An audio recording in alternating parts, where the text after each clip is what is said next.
Bienvenue sur DMG TV, les histoires mystiques. Si tu es nouveau sur la page, n'oublie pas de t'abonner, de laisser un commentaire et de partager.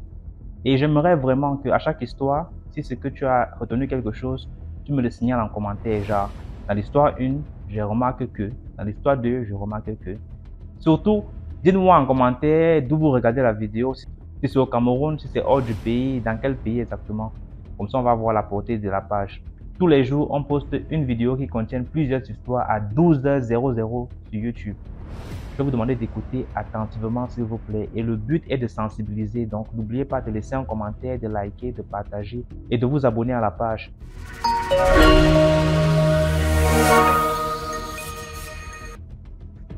Bonsoir, ma coucou. Ce soir, j'aimerais vous raconter une histoire que j'ai vécue dans un internat à Abidjan. Okay. J'ai passé tout mon parcours scolaire dans un internat de sœurs catholiques dans une périphérie d'Abidjan qu'on appelle Bingerville. Pour ceux qui vivent en Côte d'Ivoire, ils connaissent Bingerville. Et chaque année, on avait de nouvelles élèves, des internes. Et moi, j'ai fait l'internat du CP1 à la terminale. Quand j'étais en classe de 4e, il y a une petite de l'internat qui était en classe de CE2. Donc, nous étant les plus âgés, ces petites étaient un peu nos protégées. On les appelait nos filles de l'internat. Et la petite, elle s'appelait Alexandra. C'était une petite très jolie avec des lunettes, avec le teint clair. Elle avait une particularité, c'est-à-dire elle n'aimait pas jouer avec ses amis. Elle aimait plutôt se rapprocher de nous, ses grandes sœurs qui étions en 4e. Donc, une fois, elle disait à un groupe de jeunes filles, « Vous savez, les grandes sœurs, je suis sorcière. » Ça intriguait tout le monde parce qu'on ne dit pas comme ça, je suis sorcière. Donc les filles lui demandent, mais pourquoi tu dis que tu es sorcière? Elle dit, si, je suis sorcière. Depuis la maison, je suis sorcière. Et c'est mon grand-père qui est notre patron dans la sorcellerie. Et tous les soirs, on tient nos réunions. Donc ça intriguait tout le monde. Et quand on était au dortoir des filles de 4e, elles nous en ont parlé. Ah, mais vous savez, la petite Alexandra, elle dit qu'elle est sorcière et qu'elle tenait des réunions avec son grand-père au séchoir. Et on a remarqué aussi que, par moment, il y avait un prêtre qui venait à l'internat 2 fois dans la semaine et ce prêtre, il restait au bureau de la directrice. On faisait venir Alexandra et puis bon, elle passait 1 à 2 heures avec le prêtre 2 fois dans la semaine. Et on a su après que, effectivement, Alexandra était sorcière chez elle à la maison. Son père le savait. Et comme elle était à l'internat, le prêtre, il avait pour mission de faire de l'exorcisme sur elle, pendant qu'elle était à l'internat pour essayer un peu de canaliser ces trucs. Et parmi les filles à qui elle avait dit qu'elle était sorcière, il y a une qui aimait beaucoup la taquiner. Oh, quitte à côté de moi, petite sorcière là, quitte là, tu m'énerves, tu m'énerves. Un soir, pendant que la fille dort, il y a un monsieur qui se présente à elle. Bonsoir ma fille, tu vas bien? C'est la dernière fois que tu fais pleurer ma petite fille. Si jamais ma petite fille vient me dire qu'elle a pleuré par ta faute, tu verras de quel bois on se chauffe. Et la fille s'est réveillée en sursaut. Et depuis ce jour, dès qu'elle s'est réveillée, elle a commencé à paniquer. Donc sa voisine de lit s'est réveillée au milieu de la nuit. Elle lui a demandé ce qu'il y avait. Elle dit non, j'ai senti une présence. Il y a un homme qui est venu me menacer, qui m'a dit de ne pas vraiment m'attaquer à Alexandra. Pour ceux qui disent de ne pas citer les noms, Alexandra c'est un nom d'emprunt. Et on était là, on avait remarqué quelque chose lorsqu'on quittait à l'école. C'était ma première fois de constater ça. Je rentrais à l'internat, au portail, la petite elle était assise. Et quand tu rentres de l'école, elle te dit, grande sœur, on est arrivé. Et tu marches peut-être sur 300 mètres du portail au dortoir. Et quand tu arrives devant le dortoir, tu retrouves la petite Alexandra également. Donc, elle est venue comme c'était pour tout le monde. Et moi, j'ai commencé à me rapprocher d'elle. Et Alexandra a commencé à initier des enfants de son dortoir. Puisqu'il y a des petits du dortoir qui ont dit qu'elle tenait des réunions avec Alexandra au séchoir où on séchait les habits. Et je m'approche d'Alexandra et je lui demande, mais comment vous faites? Pourquoi est-ce que tu es sorcière? Elle me dit, tu sais, grande sœur, je veux pas être sorcière. C'est mon grand-père qui m'a initiée et je suis obligée de faire la sorcellerie. Il me fatigue tous les soirs. Tous les soirs, on me demande de donner mon papa, mais je refuse de donner mon papa. Parce que je n'ai que mon papa. Il faut préciser que Alexandra a été abandonnée à sa naissance. Donc, c'est son papa qui s'occupait tout seul d'elle. Et déjà, à ses 9 ans, Alexandra disait qu'elle refusait de donner son papa. Et donc, on a passé une année scolaire avec Alexandra. On est parti en vacances. À la rentrée scolaire, il y a son père qui est venu et on lui a demandé où était la petite parce qu'elle n'avait pas été inscrite. On est rentré en octobre, mais jusqu'en novembre, Alexandra n'était pas là. Et là, il nous dit que non, Mais ma coucou, là, Alexandra est décédée ton réseau là bug et beaucoup. il aimerait Hein, qu'on fasse les on peine à funérailles écouter. d'Alexandra. Allô? Allô? Ah bon? Allô? Oui. Ça bug beaucoup là. Parfois, c'est Allô? comme si ton téléphone est dans l'eau. Hein. Oui. Donc, je dis... Ok. À quel niveau est-ce que vous étiez? Le portail 300 mètres. Tu peux prendre là-bas, ça va être bien. D'accord. Donc, j'étais au niveau... je disais que son père est venu à l'internat et nous a dit qu'Alexandra est décédée pendant les vacances scolaires. Donc, on n'a pas compris et il nous explique l'histoire, comment Alexandra est décédée pendant les vacances scolaires. Pendant les vacances scolaires, la confrérie de sorcellerie de son grand-père, on la harcelait pour qu'elle donne son papa. Et Alexandra refusait. Et dans cette période, elle était très agitée. Donc, le prêtre, il partait chez eux à la maison pour faire des séances d'exorcisme tous les jours. Et le jour de sa mort, Alexandra est venue. Elle a dit à sa belle-mère, qui était à la maison, « Maman, le groupe de la sorcellerie, ils sont venus derrière moi. Ils veulent que je donne papa. Ils sont en train de me poursuivre avec un gourdin dans la maison. Ils veulent m'assommer, maman. Ils disent de donner papa. Je refuse de donner papa. » Donc la belle-mère qui a vu qu'elle était agitée, elle lui a demandé de partir se reposer, qu'elle allait appeler le prêtre exorciste. Et quand Alexandra est partie se coucher, elle a crié, la belle-mère a couru, elle est partie dans la chambre d'Alexandra et elle allait trouver Alexandra agonisante. Elle lui a dit, « Maman, mon grand-père et le groupe de la sorcellerie, ils sont venus, ils m'ont dit qu'ils n'acceptaient plus que je donne plus mon papa. Donc ils ont décidé de me tuer, ils viennent de m'assommer avec un gourdin. Je sens que je suis en train de partir. » C'est un enfant de 9 ans, hein, une toute petite fille. Et quand elle a dit ça, Alexandra a rendu l'âme. Et dans toute l'histoire, ce que j'ai oublié de vous dire, c'est que le grand-père que Alexandra disait voir, c'était le père à son père. Et ce grand-père en question, il était mort 3 ans plus tôt. C'est-à-dire, dans le monde des vivants, on a enterré le grand-père. Mais Alexandra voyait son grand-père là, tous les soirs. Et c'est son grand-père et son groupe qui l'ont tué.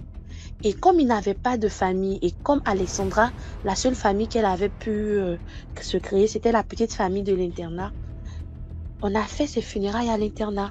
On a envoyé son corps, il n'y avait personne parce que son papa, il estimait que toute sa famille était sorcière. Et c'est nous, ses grandes sœurs de l'internat et ses amis qui avons fait ses funérailles.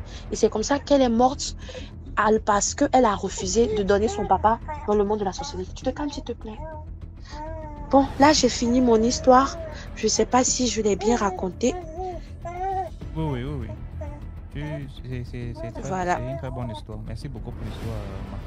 Et il y a encore une deuxième histoire, mais c'est une histoire brève, si vous permettez que je la raconte. Ok, vas-y. Je suis en Côte d'Ivoire, je suis Mais du avant, Côte du Nord, pour les Ivoiriens, ils savent. Qui, mon bébé? Oui. J'ai 2 bébés, j'ai des jumeaux. À force de patienter, ils se sont toutes les 2 réveillés. Et là, j'essaie de les calmer en même temps. Faut donner les seins, non? Tu as 2 seins. D'accord. Donne les seins en même temps, c'est un problème. Non, je le demande de se calmer. Donc, je l'explique la petite histoire, la deuxième histoire. C'est lors des cérémonies de mariage chez nous. Pour ceux qui connaissent des gens du Mali, de la Côte d'Ivoire, le peuple manding. Donc, c'était une cérémonie. Et pendant la danse, le rituel, les femmes, elles dansaient. Il y a une femme qui s'est étourdie. C'est quelque chose qui s'est passé où j'y étais. Et la femme, pendant son étourdissement, tout le monde s'est réuni autour d'elle. Voilà, et puis on a essayé de lui donner de l'eau, du lait à boire, quelque chose. Et il y a une dame qui est venue, elle lui a donné une cola. Elle lui a dit que mais quand on est comment on appelle ça, quand on est étourdi, quand tu manges un peu de cola, ça fait passer l'étourdissement. Et donc la dame a pris la cola et comme elle avait reçu beaucoup de choses, du lait, de l'eau, elle a attaché la cola au bout de son pagne. Et elle est rentrée chez elle. Et le soir, dans son sommeil, dans son rêve, elle voit une dame qui vient à elle. Elle lui dit, je suis venue récupérer la part de ce que tu as mangé. Elle dit, mais qu'est-ce que j'ai mangé? Elle dit, tu as oublié ce que je t'ai donné aujourd'hui quand tu étais étourdi. Je t'ai donné un morceau de viande. Rends-moi le morceau de viande que tu as mangé. La dame dit, hé, comment ça? Je n'ai pas mangé de viande. Et qu'est-ce que tu m'as donné? Elle dit, si, je t'ai donné de la viande, comme un morceau de cola. Je te l'ai donné, je ne sais pas si tu l'as mangé, mais je suis venue pour que tu me rendes ce que je t'ai remis. Et la dame, dans son rêve, elle s'est réveillée parce qu'elle s'est rappelée qu'elle n'avait pas pu manger la cola, puisqu'elle avait eu du lait et de l'eau. Donc, elle défait le bout de son pagne. Quand elle défait le bout de son pagne dans le rêve, c'est un morceau de doigt humain qui est à la place de la cola. Et la femme a crié, elle s'est réveillée en sursaut. Et quand elle s'est réveillée, elle est partie, elle est allée voir le bout de son pagne là. Il n'y avait rien. Et c'est le lendemain, étant donné que c'est une amie à ma tante, elle nous a conté cette histoire, elle nous a dit, quel que soit ce que vous arrive en public, évitez de prendre ce qu'on vous donne parce que ça peut être des condamnations pour vous. Donc un peu, c'était ces deux histoires que je voulais raconter. Je ne vais pas m'attarder, je cours m'occuper de mes bébés. Bisous et bonne nuit. Super, super. Merci beaucoup pour l'histoire. La deuxième, là, ça me parle beaucoup. Hein. C'est vraiment puissant. En sont des bébés pour tout le groupe DMG. Faut pas qu'ils pleurent. C'est pas bon pour nous. Alors, si l'enfant pleure, c'est pas bon. D'accord. Prends soin de toi. Bibi Oro. Ouais, l'argent va te tuer. Parce que tu as mis le nom carrément que Bibi Oro. Bonsoir. C'est comment? Ça va et toi? Pardon? Allô, ça va et toi? Ça va et vous? Il y a beaucoup de bruit derrière toi. Hein? Et je cherche à m'éloigner seulement. Non, éloigne-toi, ne cherche pas, éloigne-toi seulement. Je me suis éloignée. Voilà. Bon, l'histoire, quand elle raconte comme ça, moi j'ai peur. Tu vas commencer à raconter, tu as peur. On m'avait raconté l'histoire là, moi-même j'ai encore eu peur de rentrer chez nous le jour là. J'étais allée répéter une petite fille de la classe de terminale. Sa maman nous a raconté une histoire, elle m'avait raconté à nous deux en tout cas. Elle dit qu'il y a une maman avec qui elle vendait au marché. Sa maman a vendu la nourriture. Elle a vendu sa fille, sa dernière fille pour avoir beaucoup de clients. L'histoire se passe au Cameroun. Il y a les Camerounais au marché central là-bas. Elle a vendu sa fille dans la sorcellerie. Sa fille qui l'aidait à venir vendre après les cours au marché. Elle a vendu sa fille dans la sorcellerie et puis elle a commencé à avoir des clients. Elle vendait, elle avait beaucoup d'argent. Un jour, son fils qui travaillait était allé, il marchait dans la rue comme ça. Un homme l'appelle et dit, mais pourquoi toi tu es triste? Il dit que non, j'ai perdu ma petite soeur. Elle était malade. Subitement, elle est morte comme ça, on n'arrive plus à comprendre et tout et tout. Ça sort le marabout. En fait, l'homme qu'il a rencontré en route dit non, ta petite soeur n'est pas morte. Elle est quelque part au Grand Nord, là-bas, en train de souffrir et tout et tout. Il dit, mais comment? Elle est morte, ça fait presque un mois, là, elle est enterrée, on a fait les funérailles et tout. Qu'est-ce qui se passe? Il faut me raconter. Il dit, non, elle n'est pas morte. Elle est en train de vendre les oranges quelque part là-bas au Grand Nord. Si tu veux, et puis je vais t'amener, tu vas partir regarder et tout et tout. Il dit, il n'y a pas de problème. Il est capable de partir, il doit te préparer. Je vais bien te préparer mystiquement avant que tu ne partes. Et quand tu vas vouloir partir, tu dis au travail qu'on te donne, on t'envoie en mission au nom. On dit ok, il n'y a pas de problème, et voilà en mission et tout et tout. Quand ils arrivent là-bas, il arrive 1 mois, 2 mois après la préparation et tout et tout. Quand ils arrivent au Grand Nord, on indique le village très très très loin du Grand Nord. Il arrive, il prend une petite chambre et tout, et puis il commence à rester tranquille là-bas. Quand il arrive, il voit les enfants passer en train de vendre les oranges. Le marabout, en fait, au départ, le marabout lui a dit que en journée, ta petite soeur vend les oranges et en soirée, elle se transforme en chien de rage. Ce sont des gardiens de la maison de sorcellerie là-bas au Grand Nord. Il dit qu'il n'y a pas de problème. La nuit, le jour qu'il part, quelques jours après, il voit les enfants qui commencent à passer, sale, avec les habits déchirés et tout, qui vendent des oranges sur la tête.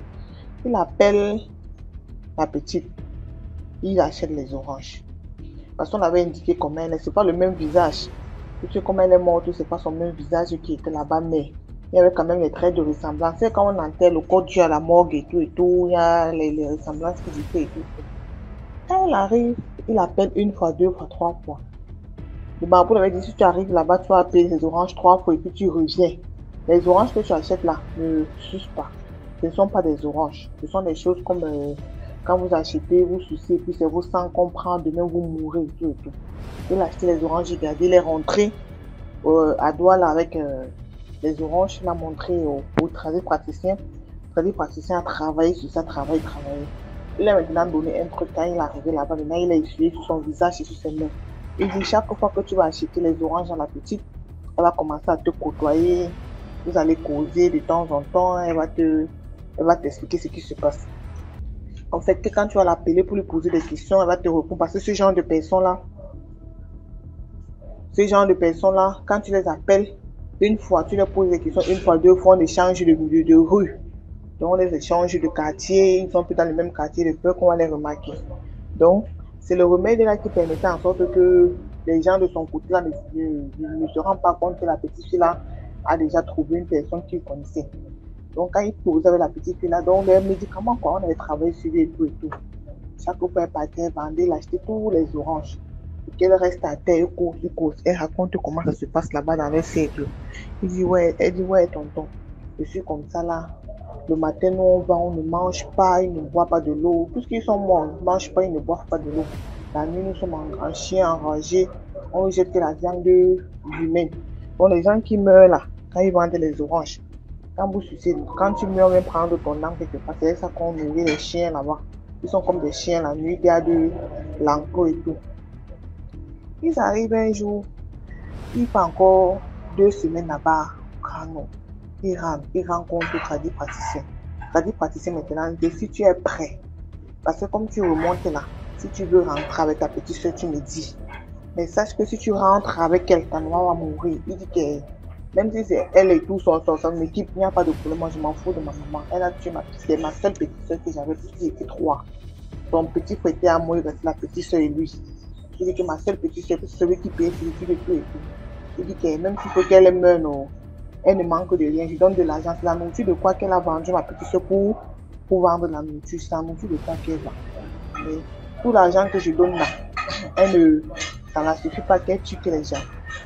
Il a dit qu'il y a de Mabou que même s'il faut qu'il te paye le transport là, on va aller ensemble. Mabou a dit ok. Ils sont montés au nom ensemble. Il a donc donné les ultimatums. Il donne les ultimatums à son grand-père que si tu arrives là-bas, tu achètes les oranges. Dès que tu prends les oranges là-bas, et sa soeur là-bas au nord, là-bas dans la maison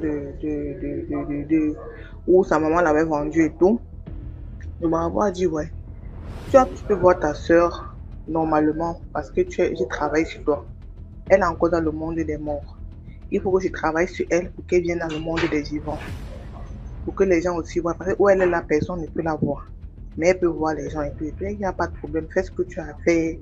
Même c'est comment il faut faire. Elle est restée 3 jours encore chez le marabout. Le marabout a bien travaillé sur elle. Bien, c'est ce que du coup, bon, il faut qu'elle rentre. Et qu'elle va rentrer, la vie va recommencer comme avant, il n'y aura pas de problème. C'est là que son fils appelle sa maman. Tu es au marché, il dit oui. Il dit j'ai une surprise pour toi, qu'il n'y a pas de problème. Viens avec ma surprise. J'étais mon fils, comme il avait l'habitude de gâter sa maman avec les cadeaux et tout et tout. Quand il arrive au marché, il y a la voiture juste en face où sa maman vendait, parce qu'elle va dans un carrefour, elle avait les clients. Vous voyez le genre, les femmes qui vendent les nourritures en route là, elles dépassent même les grandes dames d'Afrique qui ont les restaurants, elles avaient les clients et tout et tout. Les clients étaient là en plein 14, imaginez-vous, les gens sont quittés de partout, les grands vendeurs là, mangeaient que chez eux. Il dit, maman, j'ai une surprise pour toi, la voiture était juste en face. Il dit, mais c'est quoi la surprise? Alors mon fils, il faut sortir la surprise là. Elle dit, non, il faut arrêter de série parce que la surprise que je vais te faire aujourd'hui là, ça dépasse tout ce que j'ai fait pour toi. Aujourd'hui là, c'est la plus grande des autres. Ça m'a été étonné car c'est encore quoi comme surprise. Quand il a ouvert la porte, Seulement la portière, quand elle a vu sa fille, les gens du marché qui reconnaissaient sa fille ont crié. Je ne sais pas si ceux du Cameroun ont vu la série Asimbaï quand le revenant était réveillé, le mot était réveillé là. Quand sa maman a vu sa fille, elle a crié. Qu'est-ce que tu m'as fait comme ça là? Qu'est-ce que tu m'as fait? Pourquoi tu me fais ça? Pourquoi? Sa fille, c'est ma fille qui avait la robe qu'on avait enterrée. C'est ça qu'elle avait sur elle. Elle s'est placée devant sa maman. Sa maman s'agite, elle ne bouge pas, elle regarde sa maman dans les yeux. Les gens qui connaissaient sa fille venaient voir le marathon dans le marché. Tout le monde a abandonné ses activités. On commençait à courir dans tous les sens. Oh, qu'est-ce que je t'ai fait? Et tout. Elle a commencé à parler, puis elle est tombée, elle est morte. La nourriture qui était là, tous les clients ont dit, ceux qui ne connaissent pas, c'est encore qu'elle a mangé, sa fille qu'elle avait tuée, qui est revenue en vie. Comme ça qu'elle est morte aussi. Allez, elle est rentrée chez elle avec elle. Au jour de l'enterrement de la maman, là, son corps n'a même pas fait 2 jours à la mort. Le Morgan m'a appelé que pardon, venez récupérer votre corps. Le genre du corps, c'est en train de pas garder. Les gens ont commencé à pleurer. C'est encore qu'elle imagine ça. Elle est morte, elle est revenue. C'est quoi ça? Oh, tout le monde était étonné même. On restait seulement comme bien que la maman me racontait seulement qu'elle-même était au marché. C'était sa copine qui vendait la nourriture. Elle dit que maman, ou c'est la chair des gens qu'elle mettait que dans la marmite là-haut, ou c'est quoi qu'elle vendait que nous mangeons. Marché central. Commençait à crier. Donc on n'a pas fait 2 jours de son enterrement. Son corps a explosé, son ventre a explosé. Les asticots sortaient d'un coup. On a seulement emballé ça dans le panier, allait jeter. On a enterré. Et puis la petite soeur là, la fille dit que son grand papa et sa fille, sa petite soeur est partie, puisque dans la ville des gens c'était plus bon, on connaissait à son histoire. Elle est partie, on fait les comptes, puis seulement sa petite soeur qui lui restait sur la terre. Là, que sa petite soeur, je ne sais pas où ils sont partis. Et puis que maintenant, pour manger la nourriture là-bas au marché, c'était la magie. Et les gens avaient peur maintenant. Ça veut dire que quelque part, la petite est dans la ville comme ça, là, en train de marcher. Elle soit avec un gars qui ne connaît même pas qu'elle est morte depuis. Voilà. Il y a encore une histoire là qu'une fille sortait avec un monstre avec 2 enfants. Il y a des choses ici d'ailleurs. Sortait avec un monstre avec 2 enfants. Ok, on va prendre ton histoire après. On va prendre une autre personne. On va prendre ton histoire, s'il te plaît. Combien de gens qui attendent depuis là? Ok, bonne soirée à vous et bonne nuit. Non, pas que bonne nuit, comment tu peux attendre d'abord un peu dans les commentaires, non? Je vais raconter maintenant, c'est pas une histoire en tant que telle. Donc, c'est un truc comme avait aussi raconté. C'est juste une fille qui avait connu un gars. Comme maintenant, la vie de maintenant, tu connais l'homme et puis tu ne veux même pas fréquenter. Comme chez nous, ma maman me dit toujours encore, c'est que ma fille, je suis une maman, toi tu es une fille. Quand vous rencontrez un homme de nos jours-ci là, il faut dire à vos parents. On va aller regarder si le gars est bon ou pas. Parce que de nos jours, il y a trop de mauvaises choses. Les jeunes entrent trop dans la sorcellerie maintenant. Tu ne connais pas qui est qui. Demain, c'est ton âme qu'on vend quelque part, tu ne connais pas. La fille là, elle a connu un nordiste. Pourquoi les nordistes toujours à Douala là-bas? Marché central, toujours, il avait une grosse boutique au marché central. Comme les filles ont les longues yeux là, comme elle a connu le nordiste, c'est comme ça qu'elle a la mariage chez le nordiste. Pourtant, le nordiste était à mort depuis. Il était mort, ça fait 5 ans. Elle a fait 2 enfants au nordiste. Je n'ai jamais compris. Est-ce que vous avez compris chez les nordistes que tu fais l'enfant d'un nordiste, il ne même pas dans son village? Mais elle était tellement aveugle, elle n'arrivait pas à comprendre que les gens aiment tellement le mariage. Quand tu fais l'enfant avec eux, c'est direct du village pour le mariage. Elle est restée avec le nordiste là, 1 an, 2 ans, 3 ans. À 3e année qu'elle a le 2e enfant, un jour elle se décide de se marier au voyage. Il allait dans son monde, quoi, en week-end, quoi, un congé. Elle dit que non, elle va aller dans son village où il avait indiqué. Elle avait pris les photos et tout. Elle s'est rendue au nord, le village où son mari l'avait indiqué. Elle arrive, elle avait cherché la famille du mari. Elle rencontre la famille. La maman était assise, elle, au salon. Elle rentre avec 2 enfants. Les soeurs du gars étaient assises au salon. Ses soeurs demandent que ma chérie, tu es qui? Il dit, mais vous ne me reconnaissez pas. C'est avec vous que je cause souvent au téléphone pour ma belle famille qui cause avec vous. Pourtant, elle causait avec le monde des morts. Elle ne connaissait pas. Elle montre, elle dit que voilà petit-fils. Donc, je ne sais pas comment les femmes, tu connais le monde des morts là, ils prennent le visage des gens pour causer avec elle. Elle croyait que mais c'est moi avec moi que vous causez sur ma voix. Je reconnais votre voix et tout. Elle dit non, on ne te connaît pas non. Je dis qui mais voilà votre petit, voilà tes petits enfants. Elle dit que petits enfants encore comment? Elle dit je suis avec tel. Elle dit qui? Mais votre qui quel fils? Elle sort les côtés, elle montre. Ses soeurs restent à terre comme ça. Comme sa mère avait été hyper tendue là. Il y a une qui reste à côté, sa mère de peur que sa mère fasse une crise cardiaque. Elle arrête sa mère, dit que l'autre soeur sort. Elle va prendre maintenant la photo pour avec quoi on a fait les enterrements et tout. Elle dit que le gars que tu montres sur la photo là, c'est celui que tu nous envoies ici là. Elle dit mais c'est lui mon mari non. Elle dit mais quel mari? Ta maman dit seulement que les enfants sont en quel âge? 2 ans et demi et 1 an. Tu as connu mon fils quand? Maman, ça ne fait pas 3 ans, on était ensemble depuis Douala. Maman, n'est-ce pas en causant? Qu'est-ce que tu causais avec qui, ma fille? Moi, je ne te connais pas où. Le gars avec qui tu causes là, on a sorti des programmes. En fait, chez les nourrices, ils ne font pas trop de programmes. On a sorti, il y a un truc là, qu'il avait écrit. Il dit voilà ça, il est mort, ça fait 5 ans. Mon fils que tu as avec qui tu dis que tu as les enfants là, il est mort, ça fait 5 ans aujourd'hui. Cette année, la fille est tombée, Emmanuel. Elle est tombée, Emmanuel. Réanimation, pour hôpital. Tic, tic, tic, tic. 2 jours dans le coma, elle se réveille. Elle dit mon mari, remettez-moi mon mari. Maman dit que pardon, laissez d'abord se réveiller, pardon. Pas qu'elle a fait qu'elle va mourir ici. Elle s'est rétablie, tout. Elle est rentrée à la maison. On était assis, on a dit ma chérie. Le gars avec qui tu sortais est mort, c'est mon fils. Il est mort depuis 5 ans. Ça met encore un nouveau deuil là-bas. Les petits enfants, elle regarde les enfants comme ça, elle dit que je vais commencer à considérer les enfants, c'est pour comment? Mon fils est mort, il est encore venu dans ce monde, il fait 2 enfants. Comment ça? Elle dit que les choses de la vie. Elle dit que rentrons chez moi, je vais vous montrer où je reste. C'est pour ça que voilà le cortège. Pour le cortège de la famille descend à Douala pour regarder où elle vivait. La maison où elle vivait, ça n'existe plus. La boutique où elle partait, ça n'existe plus. Tout, elle part même chez ses voisins. On dit que maman, tu sors d'où? On ne te connaît pas ici. Ou c'est dans son monde, un monde que lui il avait créé, qu'elle vivait avec lui. Les choses de dehors. Il dit que même partout où elle partait, on ne la reconnaissait plus. Le marché où elle partait vendre, on ne la reconnaissait plus. Elle a seulement dit hey. Elle a seulement pris ses enfants, aller dans son village. On a travaillé sur elle. On ne connaît plus si elle vit encore ou elle ne vit plus. Voilà l'histoire. La leçon que j'ai à tirer, c'est que quand moi-même je rencontre un homme dans ma vie, si je veux faire des trucs sérieux avec le gars, je ne peux pas présenter le gars à ma famille, mais je prends sa photo. Je dis à ma maman que voilà un avec qui je veux un truc. Comment on peut faire? Elle n'est pas pratiquer, non. Elle n'est pas regarder si la personne est bien pour moi, si la personne n'est pas dans un mauvais monde. Si ne fait pas les choses louches. C'est comme ça que j'ai mon expérience. 2 de mes 2 dragueurs comme ça qui faisaient dans la secte.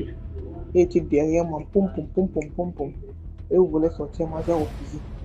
Je n'ai pas couché avec eux. Les 2 là qui n'ai pas couché avec eux sont morts. Mais pourquoi tu précises? On t'écoute, non? Tu précises que tu n'as pas couché avec eux. Pourquoi?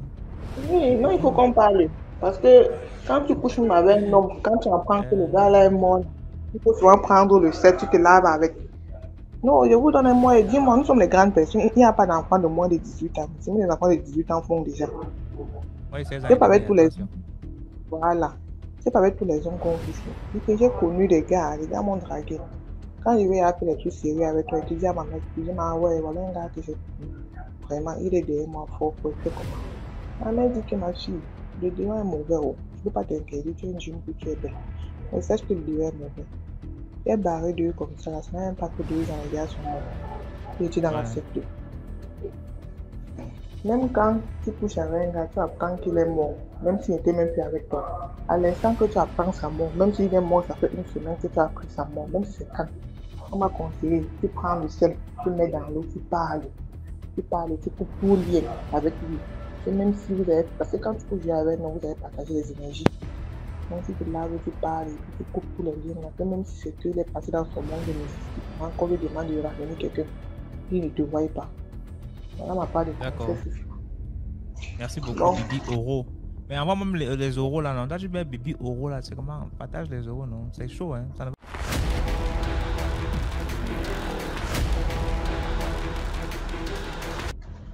Ça va, et chez vous? Non, ça va très bien. Je remercie. Au fait, je vais raconter une histoire qui m'a été racontée. Au fait, c'est pas... Bon. L'histoire, c'est que... D'abord, avant de commencer, je vais donner un conseil. À nous, les femmes surtout. C'est-à-dire, on le dit toujours, mais nous, on ne prend pas ça en considération, en fait. C'est-à-dire, tu es avec ton enfant à la maison, et puis tu frappes l'enfant la nuit, tu le mets dehors. Ou bien l'enfant pleure, tu le frappes, il sort seul, il s'en pleurer à côté de la maison, dans le noir et tout ça. Bon, moi, une fois, lors du décès de mon papa, on était allé au village. Ma grand-mère pleurait sans cesse. Et il y a une maman là qui a raconté une histoire comme ça, que sa sœur a vécue. Sa sœur n'avait que 2 enfants. La plus grande, c'est-à-dire son plus grand enfant, c'était une fille. Et le deuxième était un garçon. Donc, un jour, son seul garçon est tombé malade. Elle pleurait, elle le soignait, ça n'allait pas, elle pleurait sans cesse. Voilà, donc, un jour comme ça, elle s'est endormie à côté de l'enfant. Et dans son rêve, elle voit une maman dans une case bien animée, bien réchauffée avec des jeunes filles, 2 jeunes filles. Ils étaient en train de piler du riz. Voilà, comme on le dit, décortiquer le riz dans un mortier. Au village, quoi. Donc, elle a regardé jusqu'à... Et puis, il y a une maman qui a surgi de nulle part qui lui a dit, tu vois les femmes qui sont là-bas, là? Elle dit, oui, effectivement, je les vois, mais je ne sais pas qui sont-elles. Elle dit, tu as vu la plus âgée, celle qui ressemble à leur maman, là. Voilà. C'est la maman de ton fils qui est couché ici, là. Et nos enfants qu'on met au monde, là, dans l'autre monde, ils ont une maman. D'accord? Dans l'autre monde, ils ont une maman. Et donc, quand tu les maltraites ici, celle qui est là-bas, elle est triste. Voilà. Donc, le jeune étant malade, sa maman ici était tellement soucieuse. Et du coup, la vieille lui a montré, voici la maman de ton fils que tu as là-bas, là, dans la vraie vie. Là. Voici sa maman. Attends un peu. D'accord. Toi, tu es où maintenant? Tu es dans quel monde? Parce que moi, je ne me suis pas embrouillé dans l'histoire. Tu es dans le monde, dans l'autre monde, je suis bien sûr dans l'autre monde là-bas. Je disais que la vieille, elle s'est endormie, celle qui avait son fils malade dans la vraie vie, c'est-à-dire dans notre monde. Elle avait son fils malade et elle cherchait, elle le soignait, ça n'allait pas. Et un jour comme ça, elle s'est endormie, toute fatiguée là, elle s'est endormie à côté de son fils, dans la vraie vie. Tu vois? Voilà, donc quand elle s'est endormie dans son rêve là, elle a vu une maman qui lui a montré dans l'autre, c'est-à-dire dans l'autre monde quoi. Je ne sais pas si je me fais comprendre. Oui. Voilà, dans l'autre monde qui lui a montré, mais dans son rêve surtout, qui lui a montré, regarde là-bas, tu vois des femmes qui sont là-bas. Et elle regarde, elle voit une mémé avec 2 jeunes filles qui étaient en train de faire le ménage. Les jeunes filles étaient à côté, tout autour de la mémé, elles étaient en train de préparer et tout ça. Tu vois. Donc, elle a demandé à la vieille là, c'est qui sont celles-là? La vieille là lui a dit que ton fils que tu es couché à côté de lui là, c'est sa maman dans l'autre monde. Tu comprends maintenant? Voilà, c'est sa maman dans l'autre monde. C'est dit, tu vois les 2 jeunes filles là, ce sont les femmes qu'elle a cherchées pour son fils. Et donc, il doit revenir pour venir marier ces femmes-là. Je me fais comprendre? Voilà. C'est-à-dire qu'il doit revenir, c'est-à-dire qu'il doit mourir pour aller dans l'autre vie, pour aller marier ces femmes. Voilà. Donc, la maman a dit, mais là, je vais faire quoi? Puisque moi, c'est mon seul fils. Je ne veux pas qu'il parte. Hein? Je ne veux pas qu'il parte. La maman lui a dit, bon, je vais te donner des traitements. Tu vas aller soigner ton enfant. Mais il aura un seul totem dans sa vie. Dans la vraie vie, quand il va guérir, là, il aura un seul totem. Il ne faudrait jamais qu'il grimpe à un papayer. Voilà. Donc, Le jeune, sa maman, la vieille en question a montré les trucs à la vieille, à la maman du jeune. Quand elle s'est réveillée, elle a soigné elle allait chercher les médicaments, elle a soigné son fils. Et il s'est rétabli. La vie a repris son cours puisque c'était, en tout cas, il savait jouer le football. Ses amis dans le village étaient déjà tristes, mais quand il s'est rétabli, ils étaient contents, ils sont allés jouer au ballon dans les villages et tout. Jusqu'à pendant au moins 2 ans, 3 ans comme ça. Et là, sa maman l'a fait asseoir. Après sa guérison, quand elle a fini de le traiter, il est guéri. Elle l'a fait asseoir pour lui dire, à partir d'aujourd'hui, il ne faut pas grimper sur un papayer. Tu comprends? Il ne faut pas grimper sur un papayer.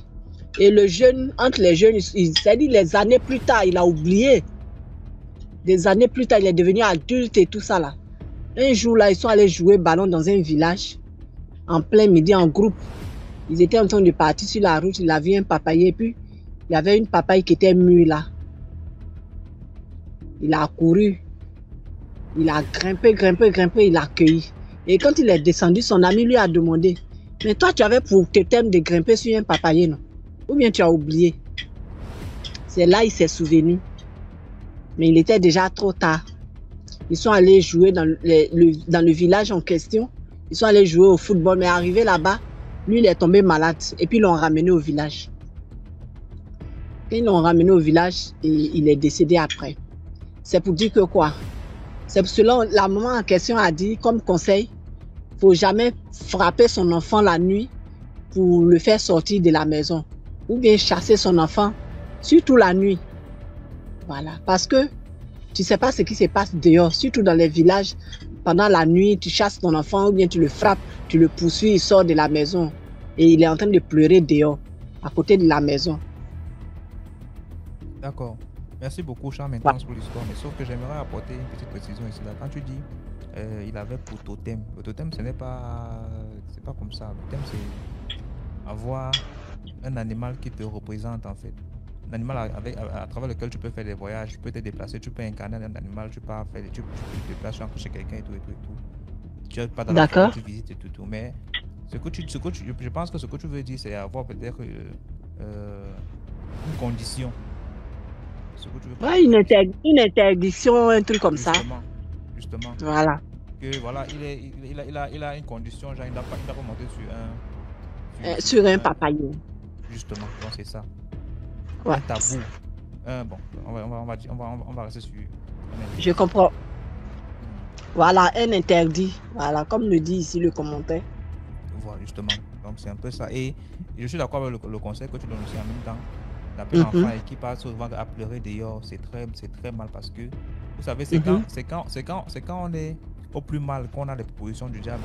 Et que quand tu traverses une mauvaise phase là, que le diable te tente facilement. C'est-à-dire que c'est là où il saisit l'opportunité. Ok, celui-ci peut traverser un mauvais moment, je peux profiter maintenant pour le faire. C'est ça.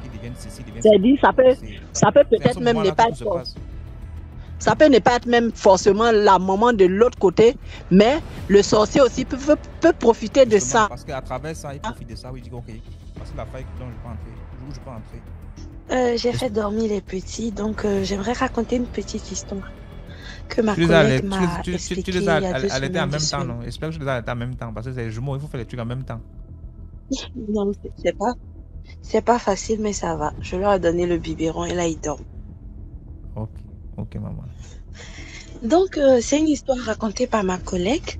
C'est quoi l'histoire? C'est l'histoire de 3 vieilles qui étaient au village.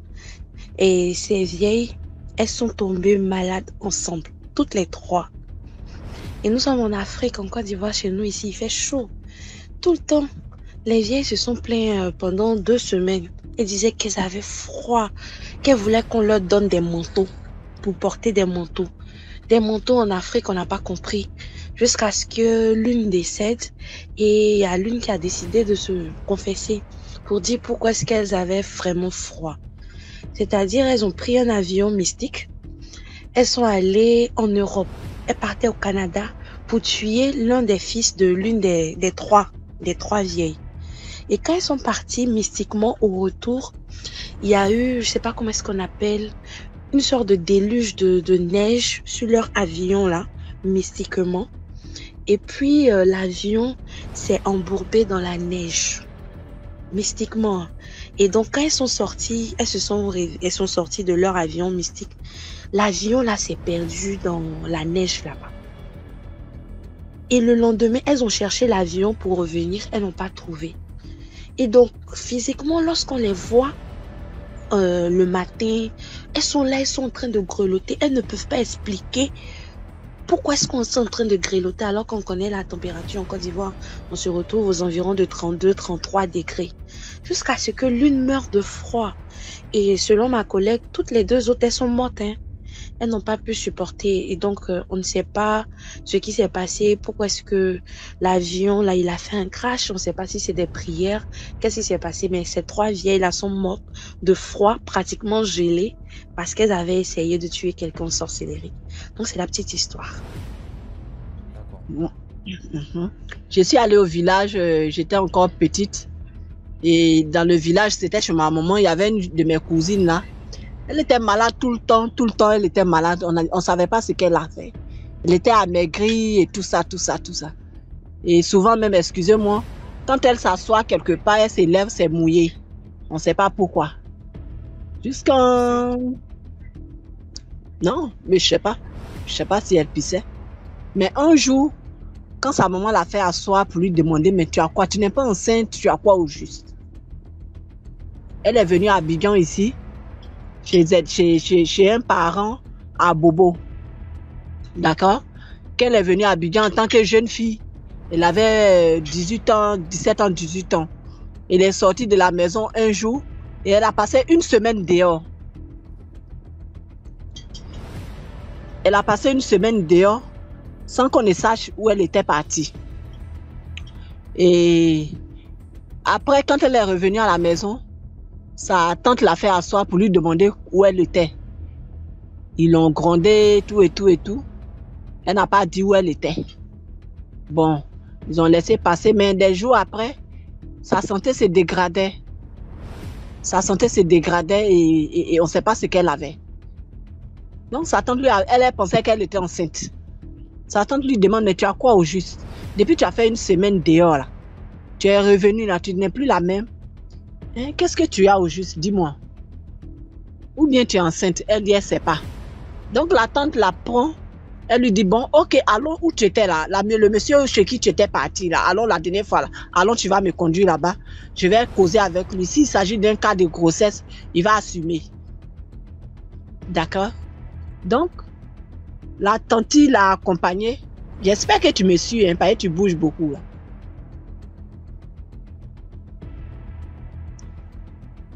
Oui, je suis. T'inquiète pas. D'accord. La tante là. Elle ne veut pas pisser, c'est comment? D'accord.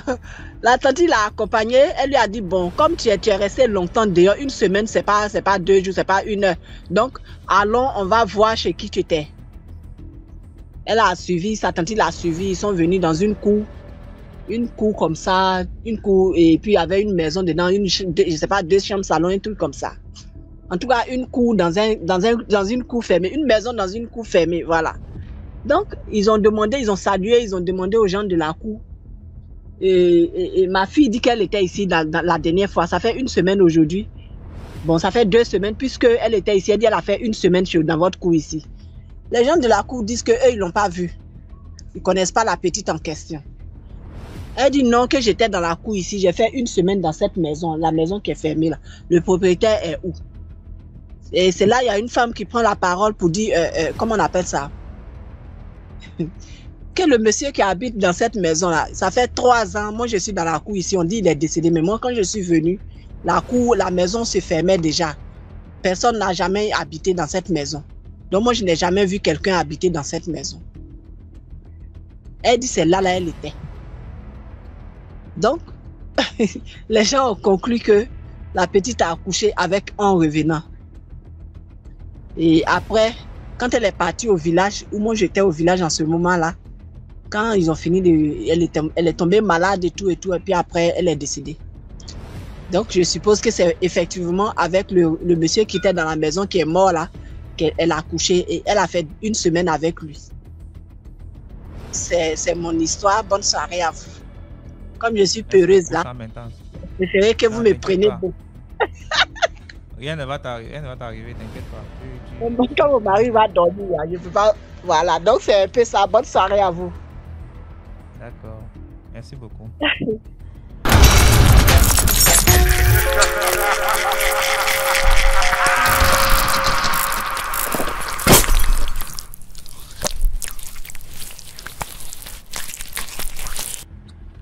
Bonsoir, tonton. Bonsoir. Comment vas-tu? Très bien. Ça va très bien. J'ai une histoire à partager avec vous. Vous m'entendez? Okay. Oui. Je peux commencer maintenant là? Oui, vas-y. Tapotez l'écran, s'il vous plaît. Ok. En fait, ça date d'il y a quand même un peu longtemps quand même. En ce moment, bon, on était tous jeunes, très très jeunes. Je suis encore jeune, mais j'étais encore très très jeune. Et on était dans un truc où il fallait draguer celui qui draguait le plus de filles avait cette notoriété là. Tu peux augmenter un peu ton volume et puis parler normalement. Là, tu causes avec quelqu'un. Pas trop traîner en fait. Ok. Vous m'entendez? Oui. Vous m'entendez bien? Oui. Ok. Donc je disais que on était dans une ambiance où il fallait draguer le maximum de filles. Et un jour comme ça, c'était dans une ville de la Côte d'Ivoire qu'on appelle Soubri. La nuit, il y avait... Moi, j'étais en 3e, 4e. Il y avait bal de fin d'année, des fêtes qu'on organise chaque fin d'année dans les écoles. Ainsi, nous avons commencé à fêter tard dans la nuit, 23h, minuit par là. Et on a aperçu une fille claire, jolie fille, très très très très belle. Il y a mon ami qui m'a dit qu'il voulait la fille. Il est allé aborder la fille, mais malheureusement la fille ne comprenait pas français, puisque c'était une fête dédiée aux élèves. C'était bizarre que moi, quand on rencontre quelqu'un qui ne parle pas le français, puisque tous ceux qui étaient là étaient des élèves en fait. Et l'endroit aussi était fermé. Donc j'ai trouvé ça bizarre, mais je suis allé. La fille parlait malinké. Et puisque moi je parle malinké, je me suis entretenu avec la fille. Et elle était tellement belle que moi-même j'étais sur le terrain. Donc au lieu de faire la passe à mon ami. Donc en fait, j'étais un mauvais 10. Voilà, un truc comme ça.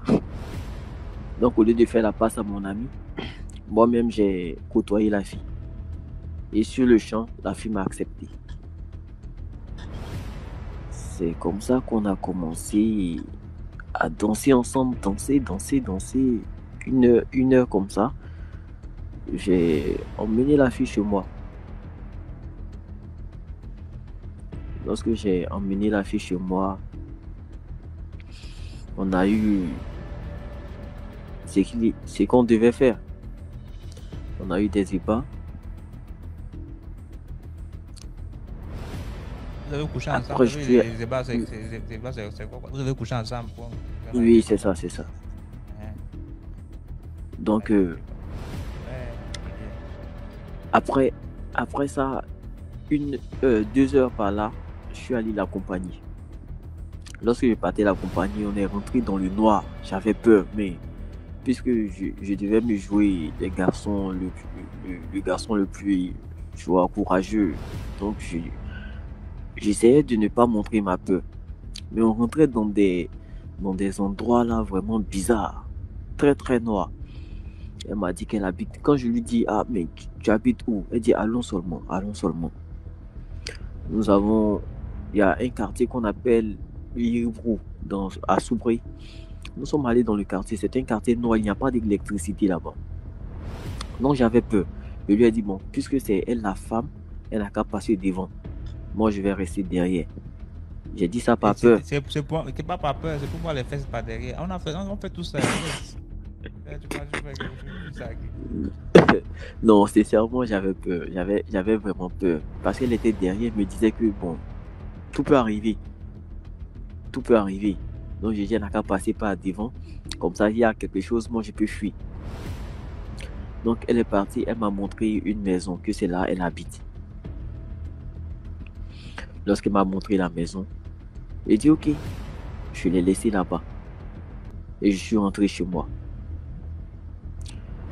Le lendemain, on devait se voir, mais elle n'est pas venue à la maison. 3 jours après, j'ai décidé de me rendre là-bas. J'ai décidé de me rendre là-bas où je l'ai laissée. À ma grande surprise, quand je passais, la maison était toujours fermée. Un jour, j'ai essayé de demander à quelqu'un comme ça que, mais il y a une fille ici. Bon, j'ai oublié son nom, puisque ça date de très très longtemps, j'ai oublié un peu le nom de la fille. Donc j'ai demandé à quelqu'un qui était à côté que, mais il y a une fille ici elle s'appelle, je vais dire Awa pour la circonstance. Elle s'appelle Awa. Il dit non, il n'y a pas d'Awa ici. Hein. Que la maison là, depuis très très longtemps, personne n'habite dans cette maison là. Ah là là, ça j'ai failli chier sur moi ce jour-là.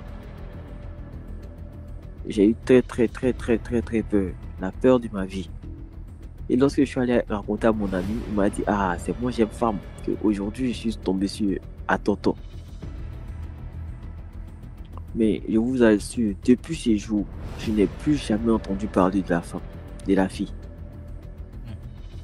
Je n'ai plus jamais entendu parler de la fille, je ne l'ai plus jamais revue.